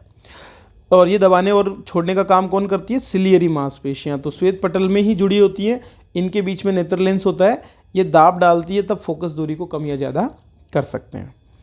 इसके बाद में आता है नेत्रोद या एक्वस ह्यूमर। नेत्रोद या एक्वस ह्यूमर ये कहाँ पर होता है, ये देखिए, ये वाला हिस्सा मैं आपको कलर से बता रहा हूँ, ग्रीन कलर से मैं आपको दिखा रहा हूँ। ये वाला जो हिस्सा है, ये वाला, यहाँ पर ये भरा होता है, ठीक है, आँखों में। तो जब हम रोते हैं तब यही जलीय द्रव जो है हमारी आँखों से बाहर निकलता है। तो यही नेत्रोध हमारी आँखों के बीच में रहता है। इसका भी एक अपवर्तनांक होता है 1.33, इसी से होकर के और क्या होता है, हमारे प्रकाश नेत्र लेंस पर गिरता है। नेत्र लेंस का अपवर्तनांक कितना होता है 1.44। अपवर्तनांक मतलब आए हुए प्रकाश में अपवर्तन करने की जो मात्रा या जो जितनी क्षमता होती है उसको अपवर्तनांक कहा जाता है। इसके बाद में आता है रेटिना। तो कई बार आप कंफ्यूज हो जाते हैं, रेटिना को आगे वाला हिस्सा समझ लेते हैं, ऐसा ना समझे। रेटिना हमारी आंख के अंदर सबसे पीछे का हिस्सा है जहां पर जाकर के प्रतिबिंब बनता है। तो जो प्रकाश की किरणें जब हमारी आंख में जाती हैं, ठीक है, लेंस से होकर के, तो जिस जगह पर जाकर के ये मिलती हैं और जिस पटल पर, वहाँ पर एक पटल होता है जिसको हम क्या बोलते हैं, रेटिना। ठीक है, तो रेटिना पर बहुत सी ऐसी संवेदी तंत्रिकाएँ लगी होती हैं जो इस बनने वाले प्रतिबिंब को समझ लेती हैं, उसको संकेत में परिवर्तित कर देती हैं और हमारे मस्तिष्क को भेज देती हैं। दरअसल जब भी हमारी आंख के सामने कोई प्रतिबिंब बनता है तो वो हमेशा वास्तविक होता है और उल्टा होता है। ठीक है, क्योंकि लेंस कौन सा है, उत्तल लेंस है। उत्तल लेंस से बनने वाला जो भी प्रतिबिंब होता है वो कैसा होता है, वास्तविक एवं उल्टा बनता है। लेकिन हमारी आंख में इतनी क्षमता होती है कि उसको सीधा कर लेती है और हमको चीज़ें सीधी दिखाई देती है। फिर आता है काचाभ द्रव। तो हमारे लेंस से लेकर के और रेटिना के बीच में इस हिस्से में जो भी द्रव भरा हुआ है पूरी आंख के अंदर, उसको हम काचाभ द्रव भी कहते हैं। क्या बोलते हैं, विट्रस ह्यूमर। ये काचाभ द्रव क्या करता है, ये हमारी आंख को स्थिति जो भी है इसको बनाए रखता है, पारदर्शी रूप में होता है, प्रकाश इसी से होकर के गुजरता है। हमारे रेटिना पर दो बिंदु पाए जाते हैं, एक को बोलते हैं पीत बिंदु, तो जहाँ पर सबसे स्पष्ट प्रतिबिंब बनता है। ठीक है, गोल पीला बिंदु होता है रेटिना में जहाँ पर सबसे अच्छा प्रकाश इकट्ठा होता है, सबसे अच्छा स्पष्ट चित्र हमारा बनता है। जबकि इसके अलावा ऐसी और भी एरिया होता है रेटिना का जहाँ पर जो है प्रतिबिंब नहीं दिखाई देता हमको, क्योंकि वहाँ से कोई भी नाड़ी जो है हमारे लिए संवेदी तंत्रिकाएं नहीं होती। तो वहाँ से क्या है, वहाँ पर उसको हम बोल देते हैं अंध बिंदु। तो पीत बिंदु वो बिंदु है जहाँ पर रेटिना पे स्थित, जहाँ पर प्रकाश सबसे अच्छी तरह से मिलता है और जहाँ से हमको एक अच्छा पिक्चर, क्लियर इमेज देखने को मिलती है। तो ये कुछ अंग हैं, लगभग 4 अंग आपके बाहरी भाग के हो गए और कुल मिलाकर के 7 अंग आपके आंतरिक भाग के हो गए। आप इसको एक बार फिर से समझ लें। यहाँ पर देखिए, सबसे बाहर कॉर्निया होता है, कॉर्निया के चारों तरफ श्वेत रंग का हिस्सा जिसको हम दृढ़ पटल या श्वेत पटल बोलते हैं। कॉर्निया पारदर्शी होता है और प्रकाश इसमें से जाता है। कॉर्निया के पीछे होती है एक तो आइरिस जिसको हम परितारिका बोलते हैं, जिसका अलग अलग रंग होता है, और उसके बीच के छिद्र को हम बोलते हैं प्यूपिल या पुतली। प्यूपिल से जो है प्रकाश हमारे कहाँ जाता है, हमारी आंख के अंदर भरे हुए जलीय द्रव में, एक्वस ह्यूमर में। इस एक्वस ह्यूमर के पीछे सिलियरी मांसपेशियां होती हैं जिनके बीच में हमारा पारदर्शी लेंस जो है अटका होता है 1.44 अपवर्तनांक के साथ। यहाँ से प्रकाश आगे बढ़ते हुए और मिलता है जाकर के कहाँ पर, रेटिना पर। रेटिना पर 2 प्रकार के बिंदु होते हैं, एक पीत बिंदु और दूसरा अंध बिंदु। यहाँ से निकलने वाली जो दृग तंत्रिका कोशिकाएं हैं वो जो है जाकर के हमारे मस्तिष्क को संकेत पहुँचाती है। ठीक है, चलिए अब बात करते हैं नेत्र कैसे काम करता है। तो ये तो मैं बता चुका हूँ आपको कि नेत्र कैसे काम करता है। प्रकाश आएगा कार्निया पर, कार्निया से नेत्रोद में होते हुए लेंस पर गिरेगा, लेंस अपवर्तित करते हुए इसको रेटिना पर इसको क्रॉस करवाएगा। जैसे ही रेटिना पर प्रतिबिंब बनेगा ये हमारे दृष्टि तंत्रिका द्वारा मस्तिष्क में पहुंचेगा और प्रतिबिंब हमेशा उल्टा बनेगा, लेकिन अनुभव के आधार पर हमको कैसा दिखाई देगा, सीधा दिखाई देगा। क्लियर है।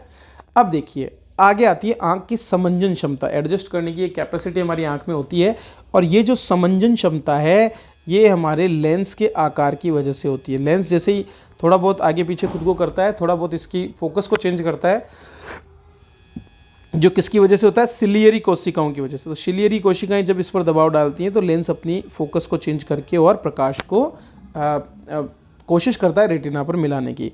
कब करेगा ऐसा, सामान्य स्थिति में तो नेत्र जो है अनंत दूरी पर रखी वस्तु को भी देख सकता है। तो नेत्र की अधिकतम दूरी कितनी है, अनंत। अनंत पर स्थित वस्तु को भी नेत्र देख सकता है। इसलिए हम आकाश में तारों को भी देख पाते हैं, कितनी दूर से तारे हमारे प्रकाश आता है लेकिन फिर भी हम उसे देख पाते हैं। ठीक है, तो लेंस की जो सबसे अधिक फोकस दूरी है वो कितनी हो गई, अनंत हो गई। ठीक है, अनंत से भी आने वाले प्रकाश को देख लेता है। जब वस्तु नेत्र के पास में आती है, जैसे जैसे, अब आप एक काम कीजिए, अपनी एक अंगुली को अपने जस्ट सामने बिल्कुल दूर रखिए और उसको देखना शुरू कीजिए। धीरे धीरे अंगुली को आप अपने पास में लाएंगे।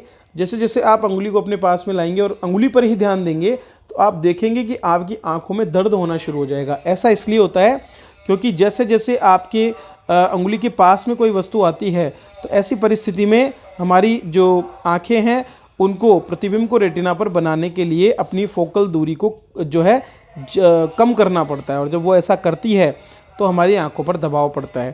तो ये जो क्षमता है अपनी फोकल दूरी को चेंज करने की, इसी को हम कहते हैं समंजन क्षमता। ठीक है, तो समंजन क्षमता समझ में आ गई। हमारा लेंस अपने आप के फोकस दूरी को बदल सकता है जब भी वस्तु की स्थिति में परिवर्तन होता है, इसी को समंजन क्षमता कहते हैं। इसके दो बिंदु हैं, एक निकट बिंदु और दूर बिंदु। तो निकट बिंदु वो बिंदु है जहां तक आंख अधिकतम समंजन क्षमता लगाकर देख सकती है, मतलब जितना दबा सकती है लेंस को उतना दबा देगी, तो भी हम 25 मीटर से आगे नहीं देख सकते। मतलब आप अपनी आंख से 25 मीटर दूर पर रखी हुई वस्तु को स्पष्ट देख सकते हैं, लेकिन 25 सेंटीमीटर से पहले रखी हुई है ना, तो आप उसको स्पष्ट कभी नहीं देख पाएंगे। जबकि दूर बिंदु क्या होता है, अनंत, अनंत से आने वाली वस्तु को भी हम स्पष्ट रूप से देख सकते हैं बिना जोर लगाए आंख पर। ठीक है, तो दूर की वस्तु में वैसे भी हमें जोर नहीं लगाना पड़ता है। तो निकट बिंदु और दूर बिंदु, इन दोनों के बीच में तो अनंत से लेकर के और 25 सेंटीमीटर, इसको हम क्या बोलेंगे, ये होती है दृष्टिपरास, दोनों के बीच की दूरी। अब सवाल उठता है कि भाई हमारे दो आंखें क्यों हैं, एक भी तो हो सकती थी। तो देखो, आप कभी अपनी एक आंख को बंद करके देखिए, आप अपने शरीर को, जैसे पूर्व दिशा में आप खड़े हैं तो आप उत्तर से लेकर दक्षिण तक पूरा नहीं देख पाएंगे। अगर आपने अपनी दाईं आंख बंद कर ली तो आप केवल उत्तर दिशा में तो देख सकते हैं, लेकिन दक्षिण दिशा में आपको लगभग 30 डिग्री छूट जाएगा। इसी तरह अगर आप बाईं आंख बंद कर लें तो आप उत्तरी दिशा में 30 डिग्री छोड़कर बाकी पूरा देख सकते हैं। तो सामान्यतः हमारी एक आंख 150 डिग्री तक देख सकती है, लेकिन दोनों आंखों से हम 180 डिग्री तक देख सकते हैं। सवाल आता है सर फिर पीछे का कैसे देखें, तो पीछे का देखने के लिए हम अपनी गर्दन घुमा सकते हैं। ये हमारे पास में बहुत बढ़िया सॉल्यूशन है। बाकी जानवरों की बात अगर हम करें तो जानवरों का क्या होता है, उनकी आंखें आप देखते हैं कि दोनों तरफ होती है, तो इससे उनका दृष्टिपरास और भी ज़्यादा बढ़ जाता है। क्लियर है। जबकि कौवे जैसे कुछ जीव ऐसे होते हैं जिनकी आंख एक बार में एक ही दिशा में देख पाती है। ठीक है, तो वो एक बार में एक ही तरफ देख, लेकिन वो बड़ी तेजी से मूव करती है, इसलिए वो दोनों तरफ देख पाते हैं।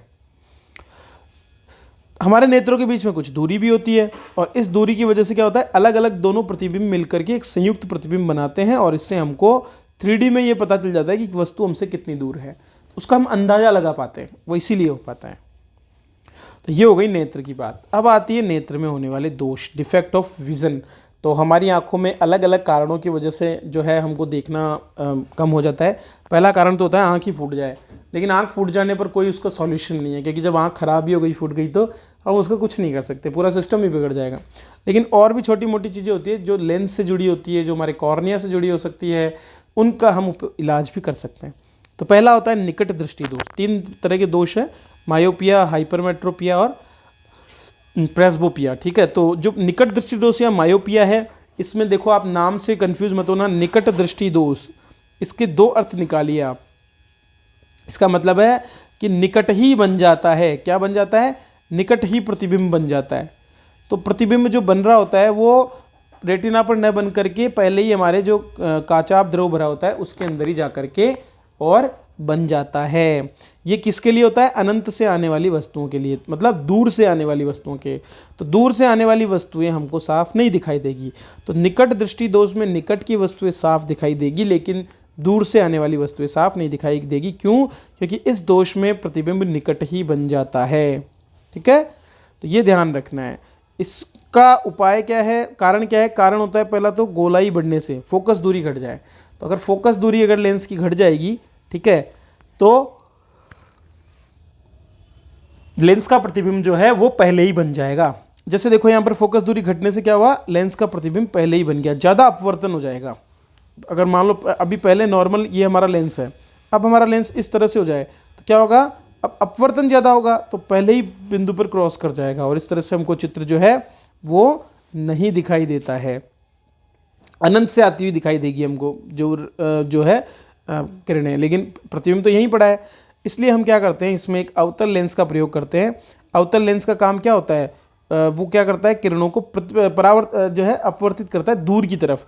दूर जब वो करेगा तो इससे क्या होगा, लेंस पर जो किरणें हमारे आएगी वो हमारे सीधा कहाँ पर बनेगी, आपके पीत बिंदु पर। ठीक है, इसको बोलते हैं हम निकट दृष्टि दोष। दूसरा दोष होता है दूर दृष्टि दोष, जिसमें आपको दूर की तो साफ दिखाई देगी लेकिन निकट की नहीं। क्यों? क्योंकि प्रतिबिंब दूर बनेगा पीछे जा करके। तो आंखों में एक और नया दोष उत्पन्न हो जाता है, और इसमें क्या होता है, रेटिना के बाद में प्रतिबिंब बनता है। ये दोष किन के लिए होता है? 40 से ज़्यादा उम्र के लोगों के ये जो है पाया जाता है। इसलिए इन लोगों के द्वारा उत्तल लेंस का प्रयोग किया जाता है, क्योंकि उत्तल लेंस पहले ही क्या करता है, परावर्तित कर देता है और अधिक मात्रा में, ताकि जा करके और हमारे पीत बिंदु पर चित्र बन पाए। इसका भी कारण बिल्कुल विपरीत है पीछे वाले का, लेंस की गोलाई घटने से और लेंस की अपवर्तन क्षमता का घट जाना। बात आती है निकट दृष्टि दोष का निवारण कैसे हो। तो इसके निवारण के लिए उत्तल लेंस का प्रयोग कर लो। पहले वहाँ पर अवतल किया था दूर जो है हमने, ठीक है, दूरदृष्टि दोष में, सॉरी यहाँ पर आएगा ये दूरदृष्टि दोष। तो दूरदृष्टि दोष के निवारण में हमारे उत्तल लेंस का प्रयोग होता है, और निकट दृष्टि दोष जिसमें हमको दूर की चीज़ें नहीं दिखाई देती, निकट की दिखाई देती है, उसमें हम अवतल लेंस का प्रयोग करते हैं। तो आपने देखा होगा अधिकतर लोग अवतल लेंस का ही प्रयोग करते हैं। अगला आता है जरा दूरदृष्टि दोष। जरा दूरदृष्टि दोष मतलब बुढ़ापे के अंदर क्या होता है, निकट की और दूर की दोनों ही चीज़ें नहीं दिखाई देती, तो अब वो आँख की समंजन क्षमता भी कम हो जाती है और वृद्धावस्था के अनुसार जो है आँखों में समस्याएं शुरू हो जाती है। इसलिए क्या किया जाता है, इसके निवारण के लिए हम द्विफोक्सी या बाईफोकल, जिसमें ऊपर की तरफ तो जो है अवतल होता है और नीचे की तरफ एक हिस्सा जो है वो उत्तल लेंस के रूप में प्रयोग किया जाता है। ये हो गया जरा दृष्टि दोष। अगली जो एक और बीमारी हमको देखने को मिलती है उसको हम बोलते हैं मोतियाबिंद या कैटरेक्ट।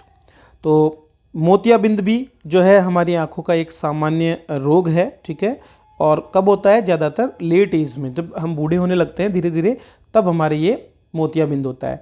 अब अभी हमने देखा था कि निकट और दूर दृष्टि दोष होते हैं आँख की क्षमता जो है ना, समंजन क्षमता, उसके कम होने की वजह से, लेकिन मोतियाबिंद जो होता है वो हमारे लेंस की पारदर्शिता की वजह से होता है। धीरे धीरे क्या होता है, जैसे हम घर में भी कोई कांच या किसी तरह की चीज़ उपयोग करते हैं तो धीरे धीरे अपारदर्शी होता रहता है, इसी तरह से यहाँ पर भी ऐसा होता है। जब आपका लेंस ही अपारदर्शी होगा तो आंख में कोई प्रकाश जाएगा ही नहीं, और जब प्रकाश जाएगा ही नहीं तो धीरे धीरे आपको दिखना ही कम होने लग जाएगा, ठीक है। तो ज़्यादातर धुंधलापन या फिर विकृत दृष्टि जैसी समस्याएं हमको मोतियाबिंद में देखने को मिलती है। अगर आज की बात करें तो अभी लेंस पारदर्शिता को तो हम सही नहीं कर सकते, लेकिन क्या कर सकते हैं, शल्य क्रिया करके उस मोतियाबिंद को ही हटाने का प्रयास इसमें किया जाता है। या फिर आजकल क्या करते हैं, मोतियाबिंद युक्त लेंस को ही हटा देते हैं पूरे को, और इंट्रा ऑक्यूलर लेंस आजकल जो चलते हैं वो लेंस यहाँ पर आँख में लगा दिए जाते हैं। तो मोतियबिंद जो है ये लेंस की अपारदर्शिता की वजह से होने वाला एक बीमारी है। फिर आती है वर्णांधता या कलर ब्लाइंडनेस। नाम से ही पता चल रहा है कि किसी वर्ण के लिए अंधा होना, मतलब कोई रंग दिखाई ना देना। तो कुछ व्यक्तियों के साथ जन्म से ही क्या होता है, एक आनुवंशिक रोग लेकर के वो उत्पन्न होते हैं जिसमें उस व्यक्ति की रंग बोध की शक्ति कमजोर होती है, मतलब वो बाकी लोगों की तरह कुछ एक या दो रंग ऐसे होते हैं जिनको पहचान नहीं पाता है। तो कलर ब्लाइंडनेस की कई बार जाँच भी की जाती है, और खास करके भर्तियों में जो हमारी आर्मी और इनकी जो भर्तियाँ उनमें तो कलर ब्लाइंड को अलाउ नहीं किया जाता है। ये रोग जन्म से ही हो सकता है अथवा कतिपय रोगों के बाद भी हो सकता है। नर में होता है, ठीक है, लेकिन मादा वाहक होती है, मतलब बीमारी नर में होगी लेकिन वाहक कौन करती है, मादा करते हैं। 3 प्रकार का है, ड्यूटेरोनोपिया, ट्राइटोनोपिया और प्रोटेनोपिया। ये आप याद कर सकते हैं, हरा, नीला और लाल रंग। एक और बीमारी इसी तरह की है जिसको बोलते हैं दृष्टि वैषम्य, ऑस्टिग्मैस्टिज्म। ऑस्टिग्मैस्टिज्म में क्या होता है कि प्रतिबिंब तो बनेगा लेकिन हमारे लेंस की कुछ क्षमताएं गड़बड़ होने की वजह से क्या होगा, प्रतिबिंब 2-3 जगह पे बन जाएगा, ठीक है। तो ये पता ही नहीं चल पाएगा कि एक्चुअल में प्रतिबिंब कहाँ बनना था। तो 2-3 जगह पर जब बनेगा तो आँख को भी 2-3 दिखाई देंगी, तो हमको चीज़ें स्पष्ट नहीं दिखती और एक से ज़्यादा प्रतिबिंब जो है हमको महसूस होने लगते हैं। तो इसका परिणाम कुछ भी हो सकता है, धुंधली दृष्टि हो जाए, विकृत भी हो जाए, आँखों में खिंचाव होना शुरू हो जाए, ये सारी चीज़ें, गाड़ी चलाने में परेशानी होना, ये सारे दृष्टि वैषम्य में। तो क्या हो रहा है, देखो आप यहाँ देखो, 1 2 3 फोकल पॉइंट यहाँ पर बन रहे हैं। तो अलग अलग जगह पर अगर पिक्चर बनेगा तो दिमाग उसको कैसे पढ़ पाएगा। ये या तो जन्म के समय से होता है या बाद में भी हो सकता है, लेकिन ज़्यादातर मामलों में ये आनुवंशिक कारकों से जुड़ा हुआ माना जाता है। इस कॉर्निया की जो समस्या है इस दृष्टि वैषम्य की, उसके लिए हम क्या कर सकते हैं, तो चश्मा लगा सकते हैं या कॉन्टैक्ट लेंस बन सकते हैं, या फिर बेलनाकार लेंस आते हैं जिनका प्रयोग भी इसी दृष्टि वैषम्य के इलाज के लिए किया जाता है। 2 चीज़ें और देख लीजिए। पहला है रंग या वर्ण अनुकूलन, क्रोमेटिक एडेप्टेशन। तो अनुकूलन क्या होता है? रंग अनुकूलन का मतलब होता है हम किसी चीज़ को लगातार जब देखे जाते हैं तो धीरे धीरे हम उसके रंग को लेकर के निश्चिंत हो जाते हैं, और अलग अलग परिस्थितियों में, चाहे वो सूर्य का प्रकाश हो, चाहे वो आग की रोशनी हो, कठोर विद्युत प्रकाश हो, हर चीज़ पे क्या होता है, ये जितनी भी हम बता रहे हैं, सूर्य के प्रकाश, आग की रोशनी या कठोर विद्युत प्रकाश, इन सभी परिस्थितियों में भी हम ये पहचान लेते हैं कि वो वस्तु एक्चुअल में किस रंग की है। तो जैसे सेब का उदाहरण दिया है कि सेब लाल रंग का होता है, तो आपको हमेशा वो लाल ही दिखेगा अगर आप ज़्यादा प्रकाश में देखोगे तो भी, जबकि होना क्या चाहिए, अलग अलग जो है फ्रीक्वेंसी वहाँ पर बदलती है तो रंग बदल जा, मतलब हल्का लाल या गहरा लाल दिखाई दे सकता है, लेकिन हम एग्जैक्टली पता रखते हैं कि हाँ इसका ये कलर है, हमारी आँख को ऐसा लगता है। इसके बाद में आती है एक और समस्या जिसको बोलते हैं रंग दृष्टि या कलर विजन।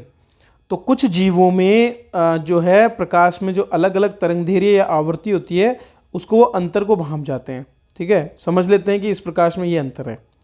तो इस वजह से रंग दृष्टि क्या करती है, तीव्रता, प्रकाश की तीव्रता को समझने में मदद करती है। तो अगर ज़्यादा तीव्र प्रकाश आ रहा है या कम आ रहा है तो ऐसे लोग, रंग दृष्टि वाले लोग, इसको पहचानने में सक्षम होते हैं। तो अलग अलग तरंगदैर्घ्य वाले प्रणालियों में अलग अलग ये प्रवृत्ति होती है। तो ये हो गया हमारा दूसरा टॉपिक जिसका नाम क्या है, मानव नेत्र। इससे ज़्यादा बाहर कुछ नहीं आएगा, इतना ही आपसे पूछेगा। चलिए दोस्तों, तो अब शुरू करते हैं हम अपना तीसरा टॉपिक जिसका नाम है ऊष्मागतिकी या फिर थर्मोडायनामिक्स, ठीक है। तो इस टॉपिक में हम क्या क्या पढ़ने वाले हैं उस पर आप एक बार थोड़ा सा ध्यान दे लीजिए। इसमें हम बात करेंगे ऊष्मा क्या है, इसको समझेंगे। जब ये हमारे समझ में आ जाएगा तो फिर हम देखेंगे ताप और ऊष्मा, इन दोनों में क्या संबंध है और ये दोनों कैसे जो है एक दूसरे से जुड़े हुए हैं। इसके बाद हम देखेंगे इनसे जुड़े हुए विभिन्न जो निकाय होते हैं उनके बारे में, कि ऊष्मा के बारे में जब हम चर्चा करते हैं तो कैसे निकायों का प्रभाव पड़ता है। इसके बाद में अलग अलग प्रकार के जो प्रक्रम है उन पर हम बात करेंगे जो ऊष्मागतिकी से जुड़े हुए हैं। हम त्रिक बिंदु के बारे में भी बात करेंगे, त्रिक बिंदु क्या होता है, ठीक है। इसके बाद में हम बात करेंगे ऊष्मा का जो प्रवाह होता है उसके बारे में, कि ऊष्मा का प्रवाह किस प्रकार से होता है। इन सारे बिंदुओं को हम इस पूरी की पूरी कक्षा में तैयार करने वाले हैं। तो पहले जानते हैं ऊष्मागतिकी या थर्मोडायनामिक्स को। तो थर्मोडायनामिक्स एक है ब्रांच किसकी, फिजिक्स की।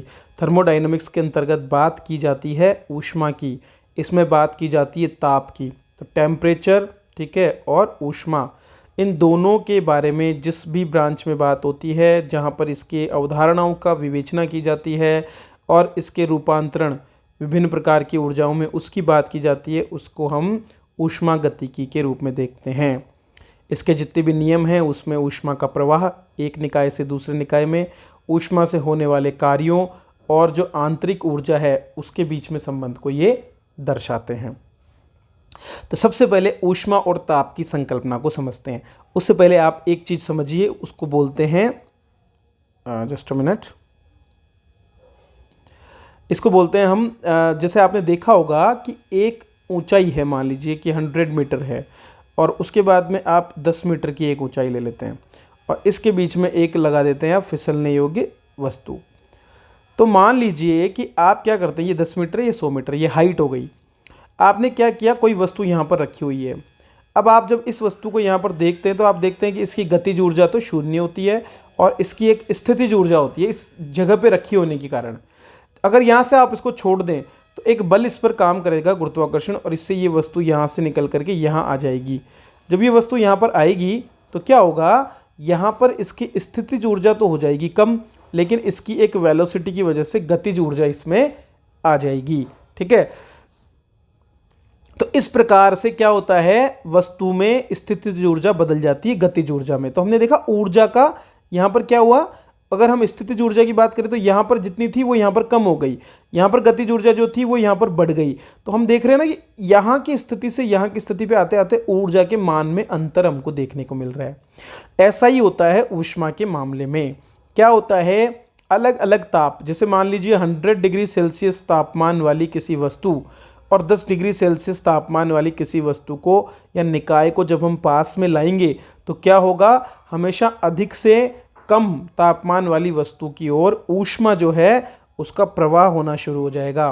तो ऊष्मा वही ऊर्जा है जो दो या ज़्यादा निकायों और इसके वातावरण के बीच में तापांतरण की वजह से स्थानांतरित होती है। तो जैसे यहाँ पर ये ऊर्जा स्थानांतरित हो रही है, गतिज और स्थितिज ऊर्जा, उसी तरह से यहाँ पर भी ऊष्मा एक ऊर्जा है जो ताप के अंतर की वजह से क्या होती है, एक वस्तु से या एक निकाय से दूसरे निकाय में या फिर निकाय और वातावरण के बीच में। जैसे अभी इस समय आप देखिए, एक बाल्टी में आप पानी गर्म कर लेते हैं, तो आप पानी को गर्म किस आधार पर बताते हैं, उसके ताप के आधार पर। ठीक है, तो ताप क्या करता है, ताप निर्धारित करता है कि वस्तु किसी दूसरी वस्तु की तुलना में कितनी ज़्यादा गर्म या ठंडी है। ताप हमें ये दर्शाता है। लेकिन जब आप उस पानी को ठंडे वातावरण में 6 डिग्री सेल्सियस वाले तापमान के वातावरण में खुला छोड़ देंगे, 100 डिग्री सेल्सियस पे उबलता हुआ पानी भी, तो क्या करेगा, ये अपने इस वातावरण के साथ एनर्जी एक्सचेंज करेगा।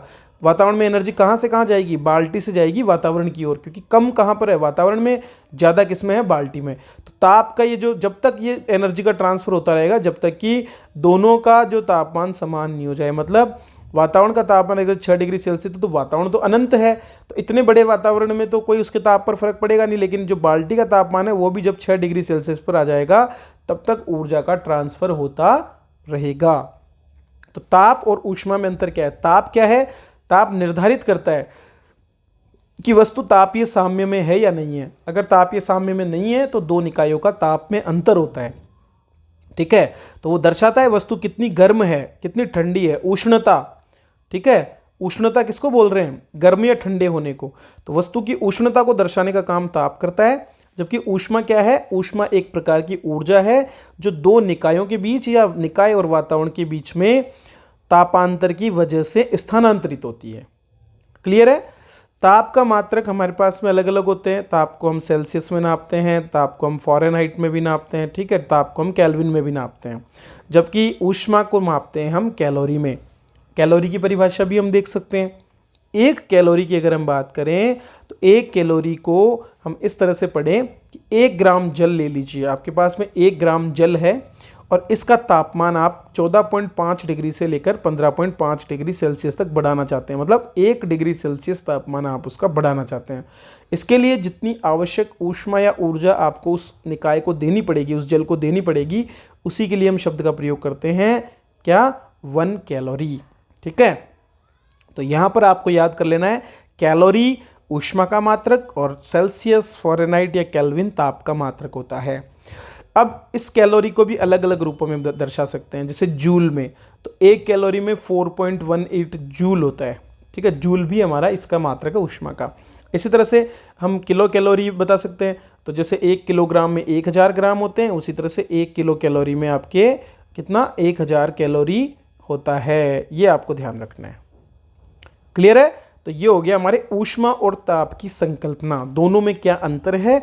और परिभाषा अगर पूछ ले सीधा ही कि ऊष्मा और ताप में अंतर स्पष्ट कीजिए, तो आप लिखोगे कि ऊष्मा तापांतर की वजह से एक निकाय या निकाय और वातावरण के बीच होने वाली ऊष्मा का या ऊर्जा का प्रवाह है, या फिर जो ऊर्जा स्थानांतरण होता है उसको हम ऊष्मा कहते हैं। जबकि ताप की बात करेंगे तो ताप उष्णता का मापक है और ये निर्धारित करता है कि कोई वस्तु दूसरी वस्तु के साथ तापीय साम्य में है या नहीं है। नॉर्मली आप ताप की परिभाषा लिख दोगे तो नंबर नहीं मिलेंगे, और अच्छे नंबर तभी मिलेंगे जब अच्छे शब्दों में आप उत्तर देंगे। तो यहाँ से आपको ये क्लियर हो जाना चाहिए। अब हम बात करेंगे ऊष्मा गति की निकाय के बारे में। ठीक है, ऊष्मा गति की शब्दावली अलग अलग है, उसमें से पहला है ऊष्मा गति की निकाय किसे कहेंगे। तो ऊष्मा गति की निकाय का तात्पर्य एक निश्चित मात्रा में द्रव्य से है। द्रव्य, ठीक है, द्रव्य किसको बोलते हैं, इंग्लिश में मैटर, ध्यान रखना है। ये द्रव मत समझ लेना, द्रव होता है क्या, लिक्विड, दोनों में अंतर है। मैंने आपको हमारी जो है पीछे केमिस्ट्री क्लासेस में बताया है पूरा। तो द्रव और द्रव्य में अंतर है। तो एक निश्चित मात्रा में जो द्रव्य है उसको आप ले लेते हैं, उसको आप बिल्कुल यूनिक बनाते हैं, और वो किसी भी चीज़ से जुड़ा हुआ नहीं है। मतलब वातावरण में नहीं है कि वातावरण से उसमें ऊष्मा आ रही है और उससे बाहर जा रही है, नहीं, ऐसा नहीं है। तो कोई भी निकाय हो सकता है जो अद्वितीय हो और उसमें एक निश्चित मात्रा में द्रव्य स्थित हो। इसी को हम क्या बोलते हैं, ऊष्मा गति की निकाय। प्रत्येक निकाय का एक स्वच्छंद पृष्ठ से ये परिबद्ध होता है, इसकी चारों तरफ एक सीमा होती है इसकी, ठीक है, उसको हम इसकी परिसीमा कहते हैं। अब आप हमारे वातावरण को ही देख लो। अब हमारे वातावरण को अगर हम देखें तो इसमें अलग अलग आप देखते हैं कि हमारे पूरा का पूरा वायुमंडल है, तो ये अपने आप में एक निकाय हो गया, ऊष्मागतिकी निकाय हम इसको बोल सकते हैं, ठीक है। या आप एक बाल्टी में भरे हुए पानी को देख लीजिए, ठीक है, ये भी एक तरह का ऊष्मागतिकी निकाय हो सकता है। सिलेंडर में भरी हुई गैस को आप देख लीजिए, ठीक है, तो ये भी सिलेंडर के अंदर उसका तापमान जो होता है वो ऊष्मागतिकी निकाय हो गया। जो आप बोलते हो कि पानी की एक बोतल जो है आप रखते हैं अपनी, जिसमें आप देखते हैं कि गर्म पानी रहता है 24 आवर्स, तो वो बोतल अपने आप में एक ऊष्मागतिकी निकाय हो जाता है, ठीक है। तो अब जो परिसीमा की हम बात कर रहे हैं, ये ठोस की हो सकती है, द्रव की हो सकती है, गैस की हो सकती है, किसी से भी हो सकती है। तो जैसे बॉटल में कैसी होती है, ठोस के रूप में होती है। वास्तविक या काल्पनिक हो सकती है, जैसे हम हमारे जो वातावरण के अलग अलग मंडल हैं जिनके तापमान अलग अलग होते हैं, जैसे कि हम देखते हैं क्षोभ मंडल हो गया, समताप मंडल हो गया, आयन मंडल हो गया, तो ये भी एक तरह के क्या हैं, इसी तरह के ये भी एक ऊष्मागतिकी निकाय हैं। विराम या गति की अवस्था में हो सकते हैं, ठीक है, और आकार या साइज इनकी बदलती रहती है। ये सारी चीज़ें हमारे ऊष्मागतिकी निकाय से जुड़ी होती है। तो कोई भी निकाय में एक निश्चित मात्रा में द्रव्य होता है जो यूनिक होता है और वो विलगित रहता है बाकी चीज़ों से, ठीक है, जो इसे प्रभावित करे। इस तरह से हम इसको देखते हैं। अब ये निकाय जो हैं इनके अलग अलग रूप होते हैं, जैसे विवृत निकाय, ओपन सिस्टम, तो ऐसा निकाय जिसमें द्रव्यमान और ऊर्जा दोनों का आदान प्रदान आप कर सकते हो। तो पानी गर्म करने का हीटर जो है ना, एक विवृत निकाय होता है। विवृत क्यों बोलेंगे, जब आप पानी गर्म करने लगोगे तो पानी ऊष्मा भाप बन करके उड़ना शुरू कर देगा, तो मैटर भी चला गया गैस के रूप में, और उससे जो एनर्जी आपने दी वो भी चली गई। तो ये विवृत निकाय हो गया जो द्रव्यमान ऊर्जा दोनों को एक्सचेंज कर सकता है। संवृत या क्लोज्ड सिस्टम किसको बोलते हैं, जिसमें आप केवल ऊर्जा का विनिमय कर सकते हैं, द्रव्यमान का नहीं कर सकते। जैसे कि कोई पिस्टन है जिसमें सिलेंडर में गैस लगी हुई है, ये संवृत निकाय है। या फिर हम देख सकते हैं हमारा क्या बोलते हैं, जैसे कि आपका जो फ्रिज होता है, तो फ्रिज के अंदर जो आपकी गैस भरी होती है उसके कंप्रेसर में, तो वो भी एक तरह का कैसा निकाय होता है, संवृत निकाय होता है। क्यों, क्योंकि बार बार उसको गैस को कंप्रेस किया जाता है और वो फैलती है, ठीक है, दोनों काम होते हैं उसमें, स्प्रेड भी होती है और कंप्रेस भी, लेकिन वो उसके अंदर ही भरी होती है, उससे बाहर नहीं निकलती है। हमेशा वो फ्रीऑन गैस या जो भी हम CFCs या फिर HFC जिसका भी हम प्रयोग करते हैं, वो क्या होती है, उसी में भरी रहती है। तो वो गैस जो है वो एक तरह के संवृत निकाय है, वो बार बार क्या करती है, फ्रिज की ऊष्मा लेती है, उसको बाहर निकालती है, सारा करती है, लेकिन उसका द्रव्यमान जो है सेम टू सेम रहता है। संवृत निकाय हो गया। विलगित निकाय किसको बोलेंगे, विलगित निकाय में क्या होता है, ऊर्जा या द्रव्यमान दोनों का ही विनिमय नहीं होता। जैसे कि थर्मस फ्लास्क जो हमारा है, तो थर्मस फ्लास्क के अंदर क्या होता है, 24 घंटे तक जो चीज़ें गर्म रहती है उसमें क्या होता है, उसमें मतलब उदाहरण मान सकते हो, एग्जैक्ट तो नहीं है, उसमें से भी ऊष्मा का मतलब वो आदर्श स्थिति तो नहीं है, ऊष्मा तो उसमें से भी निकलती है लेकिन धीरे धीरे निकलती है, तो हम उसको एक विलगित निकाय के रूप में देखते हैं। तो ये हमारे अलग अलग निकाय के रूप हो गए ऊष्मागतिकी के अंतर्गत। अब बात करते हैं ऊष्मागतिकी चर या निर्देशांक। तो ऊष्मागतिकी निकाय को जब हम बताते हैं तो हम उसके किसी ताप की बात कर सकते हैं, हम उसके दाब की बात कर सकते हैं, आयतन, तीन चीज़ें होती है, एक होता है प्रेशर, ठीक है, एक होती है उसकी वॉल्यूम और एक होता है उसका टेम्परेचर। इन तीनों पर हम जब बात कर रहे होते हैं इसी को हम बोलते हैं ऊष्मागतिकीय चर, ठीक है। अब मैंने आपको इनका एक जो फॉर्मूला होता है PV = nRT, इस पर मैं पहले बात कर चुका हूँ आपसे, जो हमारी पीछे क्लासेस हुई है केमिस्ट्री की, ठीक है, कोर्स में, तो उस पर हम इस पर चर्चा कर चुके हैं, ठीक है। चलिए अब हम इसका ग्राफ भी देख लेते हैं कि एक ऊष्मागतिकी निकाय को जब हम दर्शाते हैं तो हम कैसे दर्शाते हैं। तो यहाँ पर आप देखिए, एक जो है एक्स एक्सिस पे हम हमेशा वॉल्यूम को लेते हैं और वाई एक्सिस पे हम इसके प्रेशर को लेते हैं, ठीक है, और इस तरह से हम इस ग्राफ को दर्शाते हैं कि किस तरह से निकाय का दाब आयतन के साथ में परिवर्तित होता रहता है। अब ये ग्राफ अलग अलग तरह के बनते हैं, इन्हीं ग्राफ को हम क्या कहते हैं, सूचक आरेख के रूप में देखते हैं। तो PV = कांस्टेंट हम मानते हैं कि जो है अगर वॉल्यूम को इंक्रीज़ करेंगे तो प्रेशर कम होगा, प्रेशर को इंक्रीज़ करेंगे तो वॉल्यूम कम होगी। आप भी जानते हैं किसी चीज़ पर ज़्यादा दाब बढ़ाने पर उसके आयतन में कमी होती है, और अगर हम उसके आयतन को बढ़ाने की कोशिश करते हैं तो उसका दाब कम होता रहता है। चलिए अब अगला शब्द आता है ऊष्मागतिकीय साम्य, थर्मोडायनामिक इक्विलिब्रियम, ठीक है। इक्विलिब्रियम में कौन सी वस्तु होगी, जिसमें एक अवधि में किसी पदार्थ के जो स्थूल गुण हैं वो परिवर्तित नहीं होंगे। समय के साथ में यदि किसी भी निकाय के स्थूल गुण परिवर्तित नहीं होते हैं, जैसे कि ताप, ठीक है, या रासायनिक, तो कोई भी निकाय जो तापीय, यांत्रिक या रासायनिक साम्य को दर्शाता है उसे ऊष्मागतिक साम्यावस्था में कहते हैं, और उसके स्थूल गुणों में कोई परिवर्तन समय के साथ में नहीं होता। जैसे कि कोई आप ऊष्मारोधी बंद दृढ़ पात्र ले लेते हैं और उसमें कोई गैस भर दें, ठीक है, तो वो तब तक साम्य अवस्था में रहेगी जब तक कि उसका दाब, आयतन, ताप या द्रव्यमान का परिमाण या संगठन परिवर्तित ना हो। मतलब ना तो उसमें कोई केमिकल रिएक्शन होनी चाहिए, ना फिजिकली जो है उसका दाब बदलना चाहिए, ना उसका आयतन में परिवर्तन होना चाहिए, ना उसके ताप में परिवर्तन होना चाहिए। तो इस स्थिति को हम ऊष्मागतिकीय साम्य की स्थिति बोलते हैं। वो किसी तरह की ऊर्जा का आदान प्रदान वो नहीं कर रहा होता है। फिर आता है थर्मोडायनामिक प्रोसेस या ऊष्मागतिकीय प्रक्रम। तो एक साम्य अवस्था में कोई वस्तु है अभी वर्तमान में, और वो दूसरी साम्य अवस्था में जाए, ठीक है, और इस दौरान यदि ऊष्मागतीय निकाय का कोई भी चर बदल जाए, चर मतलब टेम्परेचर हो सकता है, वो प्रेशर हो सकता है, वॉल्यूम हो सकती है, तो ऐसे निकाय को ऊष्मागतिक प्रक्रिया में कहा जाता है। तो कोई निकाय या तो ऊष्मागतिकीय साम्य में हो सकता है जब वो कोई परिवर्तन नहीं दिखा रहा है, या फिर ऊष्मागतिकीय अवस्था में हो सकता है प्रक्रम अवस्था में जब वो परिवर्तन दिखा रहा है। जैसे आप क्या कर रहे हैं, एक स्थिर दाब प्रेशर बराबर रख रहे हैं, मतलब एक कंटेनर है जिसमें आपने गैस भर दी, और अब आपने प्रेशर को तो इसको कर दिया, रोक दिया, ठीक है, और अब आपने इसको गर्म करना शुरू कर दिया। तो अब एनर्जी जब इसमें जाएगी तो इस वजह से क्या होगा, एनर्जी जाने से इसमें प्रसार होना शुरू होगा, ठीक है। मान लीजिए सिलेंडर में कोई पिस्टन लगा हुआ है, तो पिस्टन पे आप देखेंगे कि पिस्टन पे वो प्रेशर मारेगा और प्रसार करना शुरू करेगी, और जब तक कि उस ऊर्जा को वो स्थानांतरित नहीं कर देती तब तक वो प्रसार का प्रयास करती रहेगी, ठीक है। तो ये एक प्रकार का ऊष्मागतिकीय प्रक्रम हो जाता है। अब हम इन ऊष्मागतिकीय प्रक्रमों को अलग अलग स्थितियों में देखते हैं। किसी बार हम प्रेशर को कांस्टेंट करने की कोशिश करते हैं, कभी हम टेम्परेचर को कांस्टेंट करने की कोशिश करते हैं।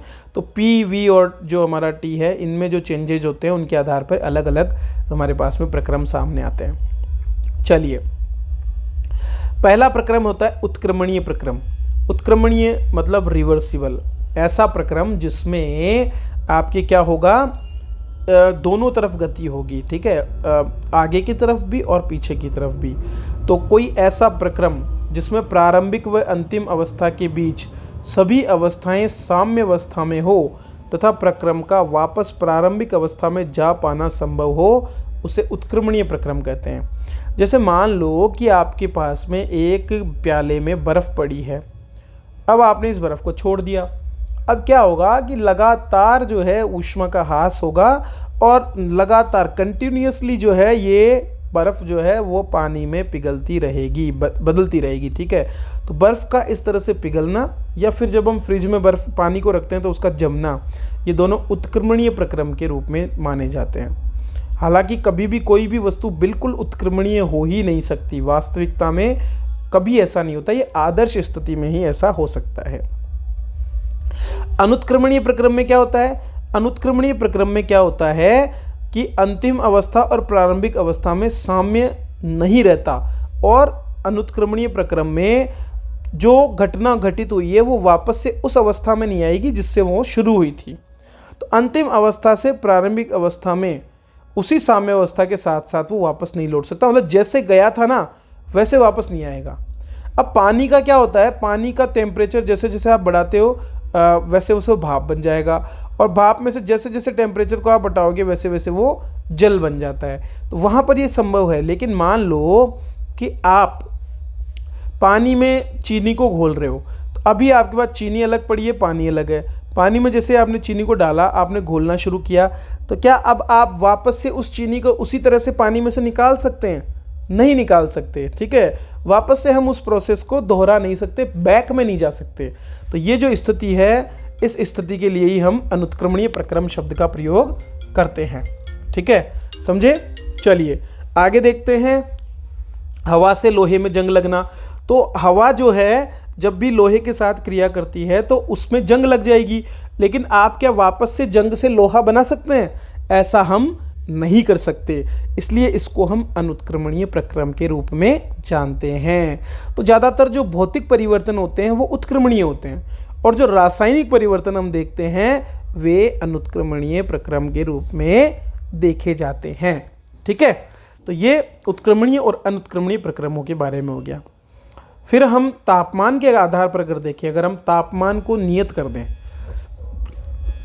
T इक्वस टू कॉन्स्टेंट अगर हम कर दें, तापमान को अगर हमने किसी प्रक्रम में नियत कर दिया तो वो समतापी प्रक्रम होगा। मतलब उसमें जो भी गतिविधियां होगी वो एक समान ताप पर पूरी प्रक्रिया के दौरान उस वस्तु का उस निकाय का तापमान एक जैसा रहेगा।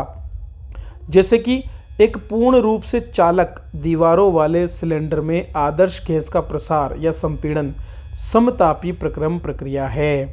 ठीक है, लेकिन पूर्ण रूप से चालक तो कोई दीवार वाला सिलेंडर होता नहीं, तो आदर्श रूप में ही ये चीज़ें हो पाती है। दाब और आयतन में परिवर्तन बहुत धीरे धीरे होगा और कोई भी ऊष्मा उत्पन्न होने पर वातावरण में स्थानांतरित हो जाएगी और निकाय का ताप हमेशा स्थिर रहेगा। तो ऐसा नहीं हो सकता है। ठीक है, इस तरह की स्थिति होना बहुत ही मुश्किल होता है। इस स्थिति में जो प्रक्रम है उसकी ऊर्जा नियत बनी रहती है। उसकी आंतरिक ऊर्जा हो, चाहे उसकी स्थितिज ऊर्जा हो या गतिज ऊर्जा हो, सबकी सब उसकी नियत बनी रहती है। तो टेम्परेचर जितना आएगा उतना ही टेम्परेचर वापस से चला भी जाएगा। इस तरह की स्थिति अगर होगी तभी तो वो समतापी प्रक्रम के रूप में जाना जाएगा। दूसरा होता है रुद्धोष्म प्रक्रम, मतलब ऊष्मा का रुद्ध होना।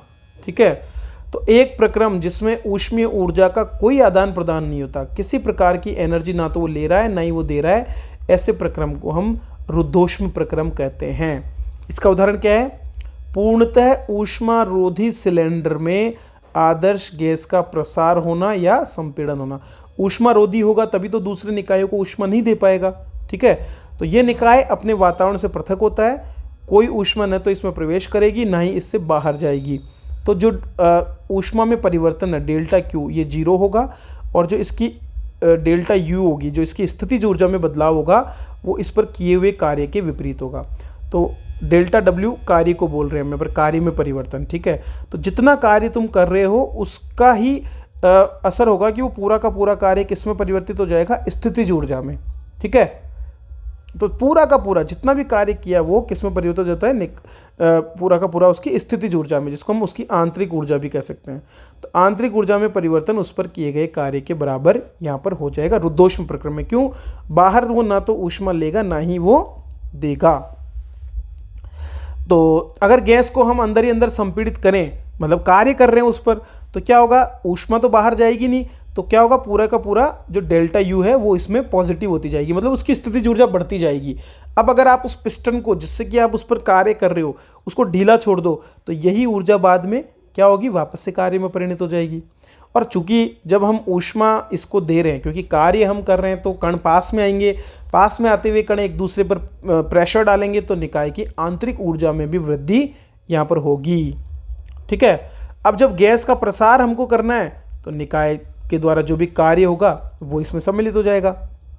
यहाँ पर ये धनात्मक हो जाएगा और डेल्टा यू ऋणात्मक होती जाएगी और आंतरिक ऊर्जा घटती जाएगी।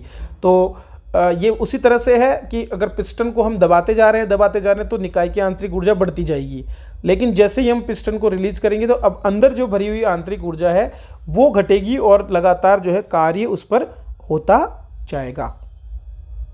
क्लियर है? चलिए, फिर आता है समदाबी प्रक्रम। अगर आप स्थिर दाब रख देते हो, देखो जिस शब्द का प्रयोग किया जा रहा है उसको स्थिर करना है, तो अगर आपने दाब को स्थिर कर दिया तो ऐसे में जो प्रक्रम होता है उसको हम क्या बोलते हैं? समदाबी प्रक्रम। वायुमंडलीय दाब पर पानी का गर्म होना एक समदाबी प्रक्रम होता है। अब वायुमंडल में खुले में जब पानी गर्म होता है, खुले माहौल में जब पानी गर्म होता है तो उसमें पानी पर वही नियत दाब बना रहता है। ठीक है, और अतिरिक्त पानी ऊष्मा के रूप में, भाप के रूप में निकलता रहता है। लेकिन अगर मान लो वही काम जो प्रेशर कुकर में होता है, तो प्रेशर कुकर में कभी भी दाब नियत नहीं रहता है, वहाँ पर दाब बढ़ जाता है। ठीक है, तो जब वहाँ पर दाब बढ़ जाता है, प्रेशर कुकर का दाब बाहरी वातावरण से ज़्यादा होता है हमेशा। क्यों? क्योंकि वो जो ऊष्मा है वो अंदर की अंदर ही गतिज ऊर्जा को बढ़ाती है और प्रेशर बढ़ता जाएगा। लेकिन अगर वो ऊष्मा ट्रांसफर होती रहे तो दाब नहीं बढ़ेगा, जैसा कि खुले वातावरण में पानी को गर्म करने पर होता है। ये एक तरह का समदाबी प्रक्रम हो जाता है। फिर आता है सम आयतनी प्रक्रम। तो ऐसा ऊष्मागतिक प्रक्रम जिसमें निकाय का आयतन स्थिर रखा जाता है उसे सम आयतनी प्रक्रम कहते हैं।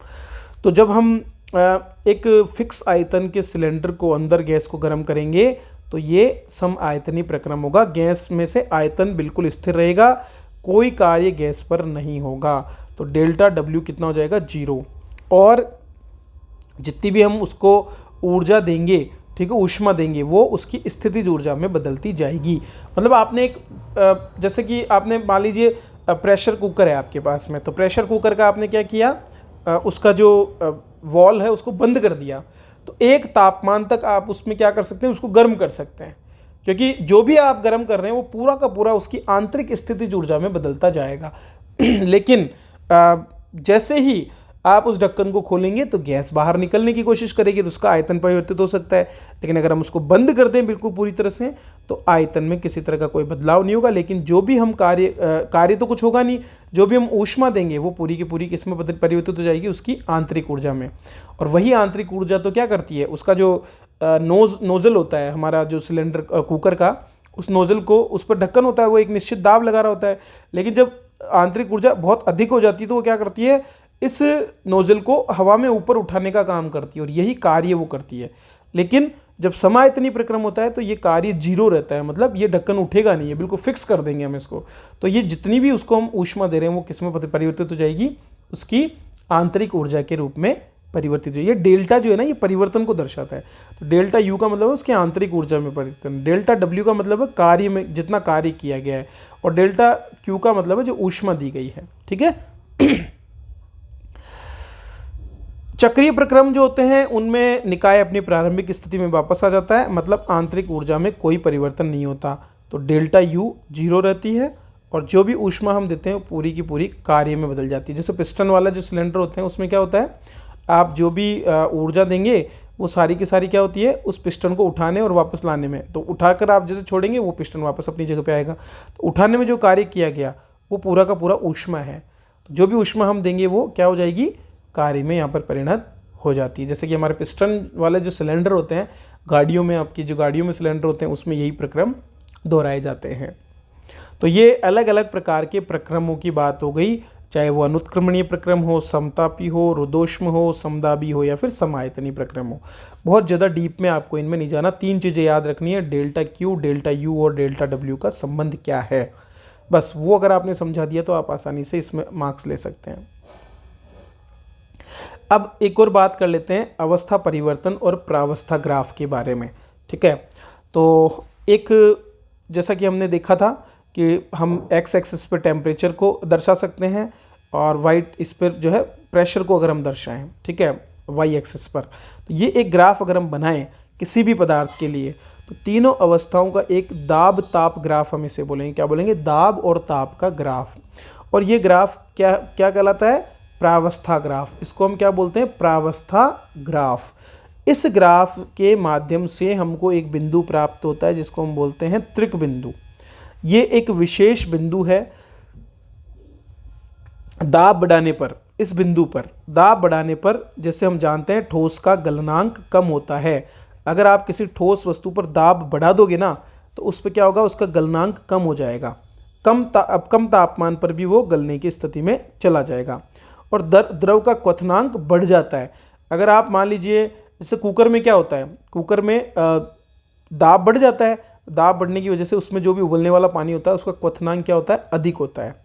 अगर हम इन सबको समायोजित करें तो एक बिंदु ऐसा आ जाता है जहाँ पर आपके ताप और दाब और आयतन तीनों के बीच में एक सह अस्तित्व की अवस्था होती है। तीनों, जैसे कि ठोस, द्रव और गैस, इन तीनों अवस्थाओं को हम एक ही जगह पर रख सकते हैं। अब जैसे मान लो इस अवस्था से ये P बिंदु पर आप देखिए कोई एक टेम्परेचर है T1, ठीक है, और यहाँ पर जो प्रेशर है वो कितना है, P1। अब यहाँ से अगर आप थोड़ा भी टेम्परेचर बढ़ाएंगे, ठीक है, तो ये गैसीय अवस्था की तरफ जाना शुरू कर देगा। ठीक है, ऊर्ध्वपातन इसमें होना शुरू हो जाएगा। अगर आप थोड़ा सा भी इसमें से टेम्परेचर को कम करेंगे और प्रेशर की मात्रा को ऊपर या नीचे की तरफ लेकर जाएंगे, तो ऊपर की तरफ ले जाने पर चीज़ क्या होगी, पिघलना शुरू हो जाएगी। नीचे की तरफ लेके जाएंगे प्रेशर को तो क्या होगा, वाष्पन होना शुरू हो जाएगा। क्योंकि प्रेशर बढ़ाने से क्या होगा, इस स्थिति से चीज़ किधर जाने की तरफ, द्रव अवस्था की तरफ जाना शुरू कर देगी, वाष्प अवस्था से, ठीक है। और अगर प्रेशर कम करेंगे तो ये वाष्प अवस्था की तरफ। तो तीनों अवस्थाएं एक साथ एक बिंदु पर अगर हमको दिख रही है तो उसको हम बोलते हैं त्रिक बिंदु, ठीक है। त्रिक बिंदु क्या होता है, एक ऐसी स्थिति जहां पर पदार्थ की तीनों अवस्थाओं का समायोजन हो, सह अस्तित्व हो। तो ताप और दाब का ये जो मान होता है, इसी मान के लिए हम शब्द का प्रयोग करते हैं त्रिक बिंदु, ठीक है। चलिए, अब यहाँ पर ये जो ग्राफ आपको दिख रही है, ये जो ग्राफ दिख रहे हैं, ये ऊर्ध्वपातन या वाष्पन के ग्राफ नहीं है, ये उस बिंदु के ग्राफ हैं। वो बिंदु इसमें आगे या पीछे होगा। मान लीजिए आप इधर से टेम्परेचर को कम कर रहे हैं, ठीक है, और प्रेशर को भी कम करते जाएंगे, तो हमारा वाष्पन के लिए जो बिंदु आता है, ठीक है, वाष्पन बिंदु या जो क्वथनांक जिसको हम बोलते हैं, वो धीरे धीरे कम होना शुरू हो जाएगा प्रेशर कम करने और ताप कम करने से, ठीक है। अगर हम प्रेशर को इंक्रीज करते हैं या ताप को इंक्रीज करते हैं तो वाष्पन का बिंदु बढ़ता है। इसी तरह से जो हमारा गलनांक होता है उसके बारे में, कि अगर प्रेशर को बढ़ाएं और तापमान को कम करें तो गलनांक बढ़ेगा, प्रेशर को कम करें या तापमान को बढ़ाएं तो गलनांक हमारा धीरे धीरे कम होता हुआ हमको दिखेगा। इसी तरह से ऊर्ध्वपातन का जो हमारा बिंदु है वो भी तापमान को बढ़ाने और प्रेशर को बढ़ाने से हमको बढ़ता हुआ यहाँ पर दिखेगा। लेकिन हम तीनों को अगर एक ऐसे बिंदु पर ले आएँ तो वहाँ पर ये तीनों बिंदु, आपका संगलन का, ऊर्ध्वपातन का और वाष्पन का बिंदु जब एक ही बिंदु हो गया तो इसका मतलब क्या हुआ कि तीनों अवस्थाएं एक साथ वहाँ पर अस्तित्व में है, ठीक है। इसी को हम अवस्था परिवर्तन और प्रावस्था का ग्राफ कहते हैं। अगला जो नियम होता है उसको बोलते हैं ऊष्मागतिकी का शून्य कोटि का नियम। शून्य कोटि का नियम, देखिए इसका मतलब है कि मान लीजिए आपके पास तीन अलग अलग निकाय हैं, तीन पिंड है ए, बी और सी। आप कह रहे हो कि ए और बी के बीच में तापीय साम्य है, ये ए और बी हो गया, ठीक है। और आप दूसरी तरफ कह रहे हो कि बी और सी के बीच में भी तापीय साम्य है, ठीक है। सॉरी, या हम इसको ऐसे कह सकते हैं, इसको दूसरे तरीके से हम बना लेते हैं। तीन निकाय हमारे पास में, एक निकाय ये है, एक निकाय ये और एक निकाय ये। तो हम कह रहे हैं कि एक निकाय ए है, एक निकाय बी है और एक निकाय सी है। तो मैं कहता हूं कि ए और सी के बीच में तापीय साम्य की स्थिति है, ठीक है, दोनों के बीच में। और ए और बी के बीच में भी जो है, सॉरी, बी और सी के बीच में भी क्या है, तापीय साम्य की स्थिति है यहाँ पर। तो अगर ऐसा है, ए सी के साथ और सी बी के साथ तापीय साम्य में है, तो ऐसी स्थिति में ये दोनों ए और बी भी आपस में तापीय साम्य में होंगे। बस यह है शून्य कोटि का नियम। तो ये बिल्कुल सीधी बात है कि मान लो तापीय साम्य होने का मतलब क्या है, इस वस्तु का टेम्परेचर 14 डिग्री है और ये दूसरी बी वाली वस्तु के साथ तापीय साम्य में है, ठीक है। ये सी वस्तु है, इसका और बी के साथ में तापीय साम्य है, तो फिर ऑटोमेटिकली दोनों का टेम्परेचर भी एक जैसा हो जाएगा, ठीक है। तो दो पिंड या निकाय ए और बी यदि किसी तीसरे पिंड के साथ अलग अलग तापीय साम्य अवस्था में हैं तो परस्पर वे दोनों भी तापीय साम्य अवस्था में होंगे। इसका मतलब है कि इनके तापमान समान ही होंगे तीनों बॉडीज के। तो ये बिल्कुल बेसिक सा एक रूल है ऊष्मागतिकी का शून्य कोटि का नियम। पूछ ले तो आप सीधा का सीधा ऐसा लिख देना।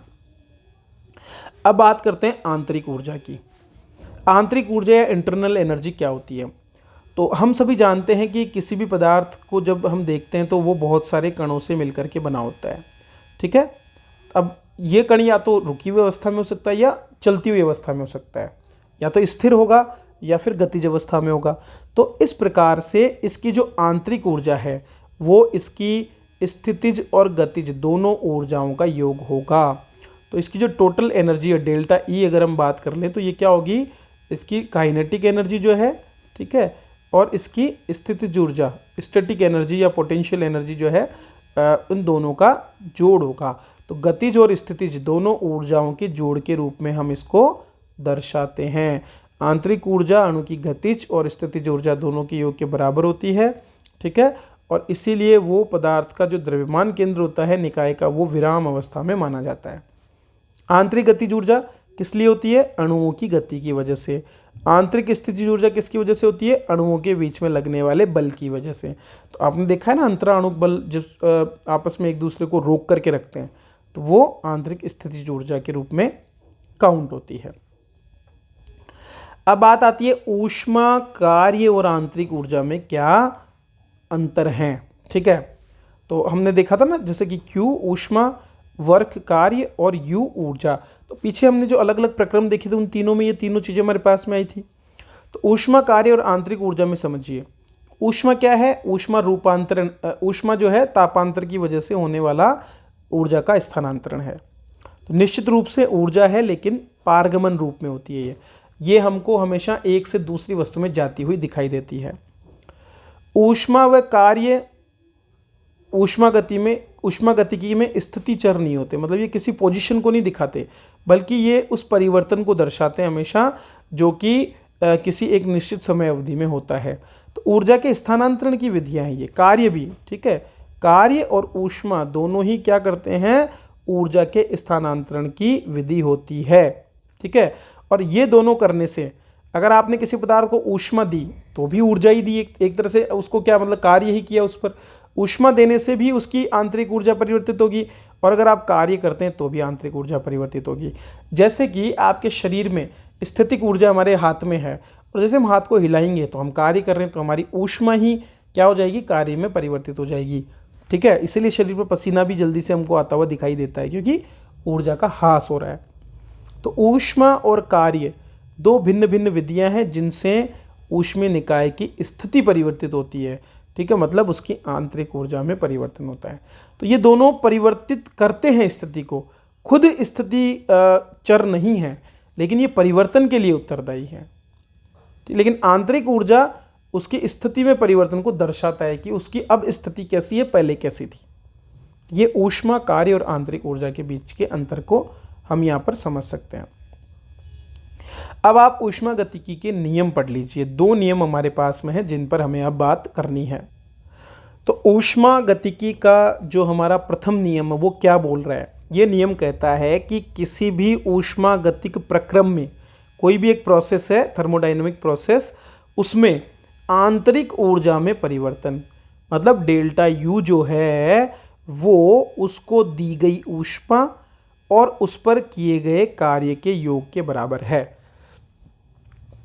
तो डेल्टा यू किसके बराबर है? उसको दी गई ऊष्मा और उस पर किए गए कार्य। अब यहां पर आपको एक ध्यान देना होगा, जब भी आप निकाय पर कोई काम करेंगे तो उसको हमें नेगेटिव में लेना पड़ता है, इसलिए मैंने फॉर्मूला में यहां पर इसको नेगेटिव लिखा है। अगर निकाय कोई काम करता है खुद, तो उसको हम पॉजिटिव लिखते। इसी फॉर्मूला में अगर निकाय कोई काम करता तो हम यहां पर इसको पॉजिटिव में लिखते, प्लस में लिखते, निकाय के द्वारा यदि कोई काम किया जाता तो। लेकिन चूंकि निकाय के ऊपर काम किया गया है, इसलिए इसको हमें नेगेटिव में लिखना होगा। क्लियर है? यह ध्यान रखना है। तो निकाय द्वारा किया गया कार्य पॉजिटिव में और किसी निकाय पर किए गए कार्य को हम ऋणात्मक में लेते हैं। इसी तरह ऊष्मा की बात करें तो किसी भी निकाय को दी गई ऊष्मा, उसको हम लिखते हैं पॉजिटिव में, तो इसलिए हमने यहाँ पर डेल्टा क्यू को पॉजिटिव में लिखा। और अगर निकाय ऊष्मा को खो देता है तो उसको हम लिखते हैं नेगेटिव में। ठीक है, ये आपको ध्यान रखना है। तो या फिर हम कह सकते हैं कि जो भी ऊष्मा हम देते हैं किसी भी पदार्थ को, ठीक है, जब भी, तो या तो वो उसकी आंतरिक ऊर्जा बनेगी या वो कार्य में परिणत हो जाएगी, दो ही चीज होगी। ठीक है, दूसरे शब्दों में अगर देखें तो जो भी दी गई ऊष्मा होती है या तो वो उसकी आंतरिक ऊर्जा बन जाएगी या फिर वो उस पर कार्य में परिणत हो जाएगी। इसी तरह आंतरिक ऊर्जा में अगर वृद्धि होती है तो उसको हम पॉजिटिव में लेंगे, और आंतरिक ऊर्जा में कमी होती है तो उसको हम नेगेटिव में लिखते हैं।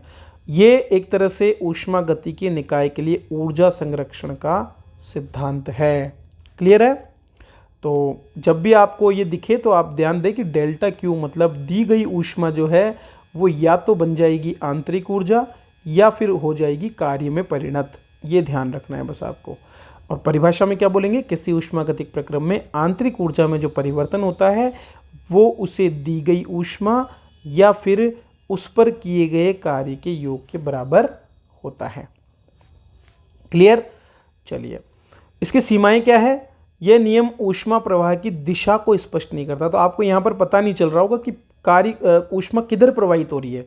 ठीक है, ये हमें पता नहीं चलता। ऊष्मा कार्य में कैसे रूपांतरित हो रही है ये भी हमको नहीं दिख रहा। ठीक है, और रूपांतरण कितनी मात्रा तक हो रहा है ये भी हमको नहीं पता। जैसे कि एक बंदूक से जब एक गोली निकलती है तो आप देखते हैं कि उसका बैरल भी गर्म हो जाता है।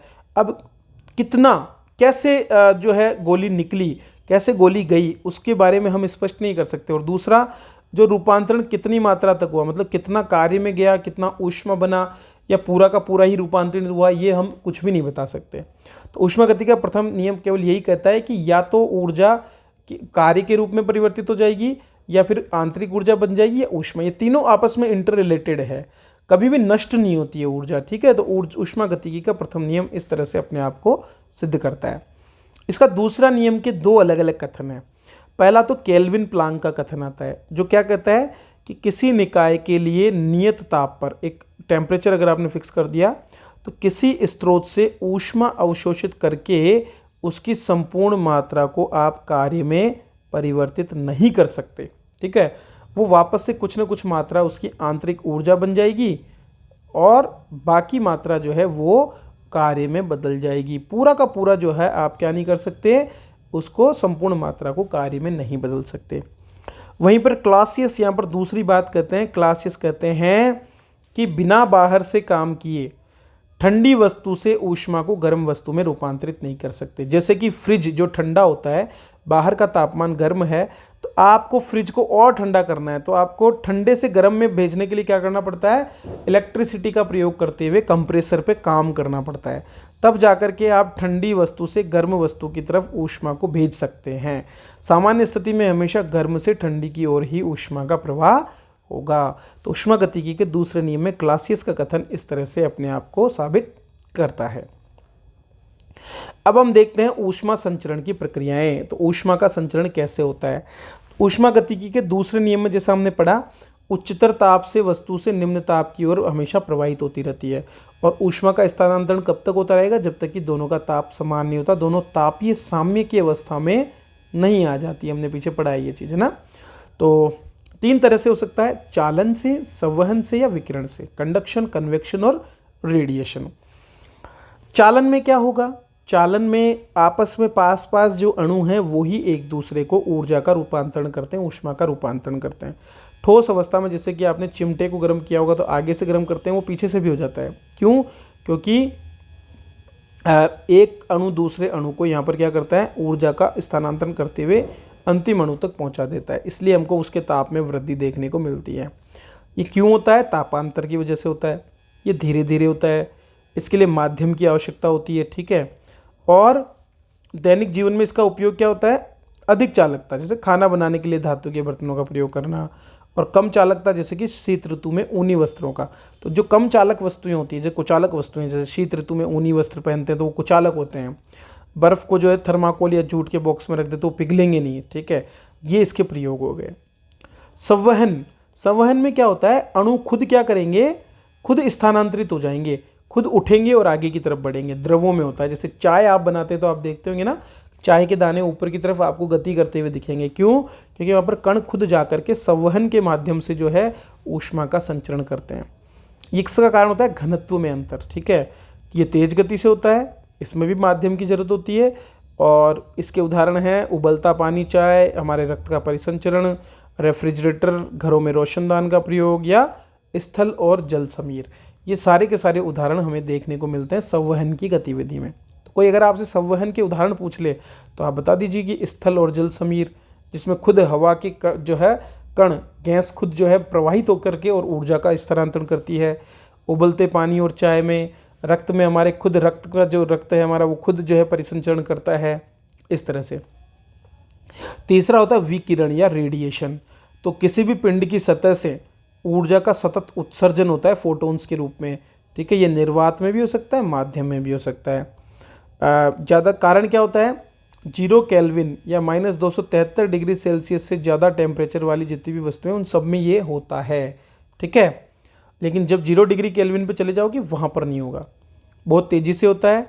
पृथ्वी भी विकिरण करती है, ठीक है, और इसके लिए माध्यम की आवश्यकता नहीं है। तो निर्वात में भी आप देखते हो सूर्य से जो प्रकाश आता है वो विकिरण के माध्यम से आता है। उपयोग, सर्दियों में गहरे रंग के वस्त्र पहन लो तो वो ज़्यादा अवशोषित करेंगे, और कम जो है। इसी तरह खाना पकाने की देगची का निचला तलम काला क्यों रखते हैं, ताकि वो ज़्यादा मात्रा में विकिरण को अवशोषित कर सके, ठीक है। ये सारे के सारे यहाँ पर कुछ इसके उदाहरण हैं।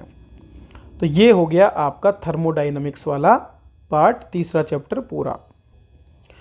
अगली कक्षा में हम इसके सभी बचे हुए टॉपिक्स पर भी बात करेंगे, जिसमें हम स्थिर और धारा वैद्युतिकी, वैद्युत चुंबकत्व पर चर्चा करेंगे, नाभिकीय संलयन और विखंडन जैसी गतिविधियों पर चर्चा करेंगे और नाभिकीय चुंबकीय अनुनाद को भी देखेंगे। ठीक है, तो वीडियो अच्छा लगा हो तो लाइक और शेयर जरूर करें। धन्यवाद।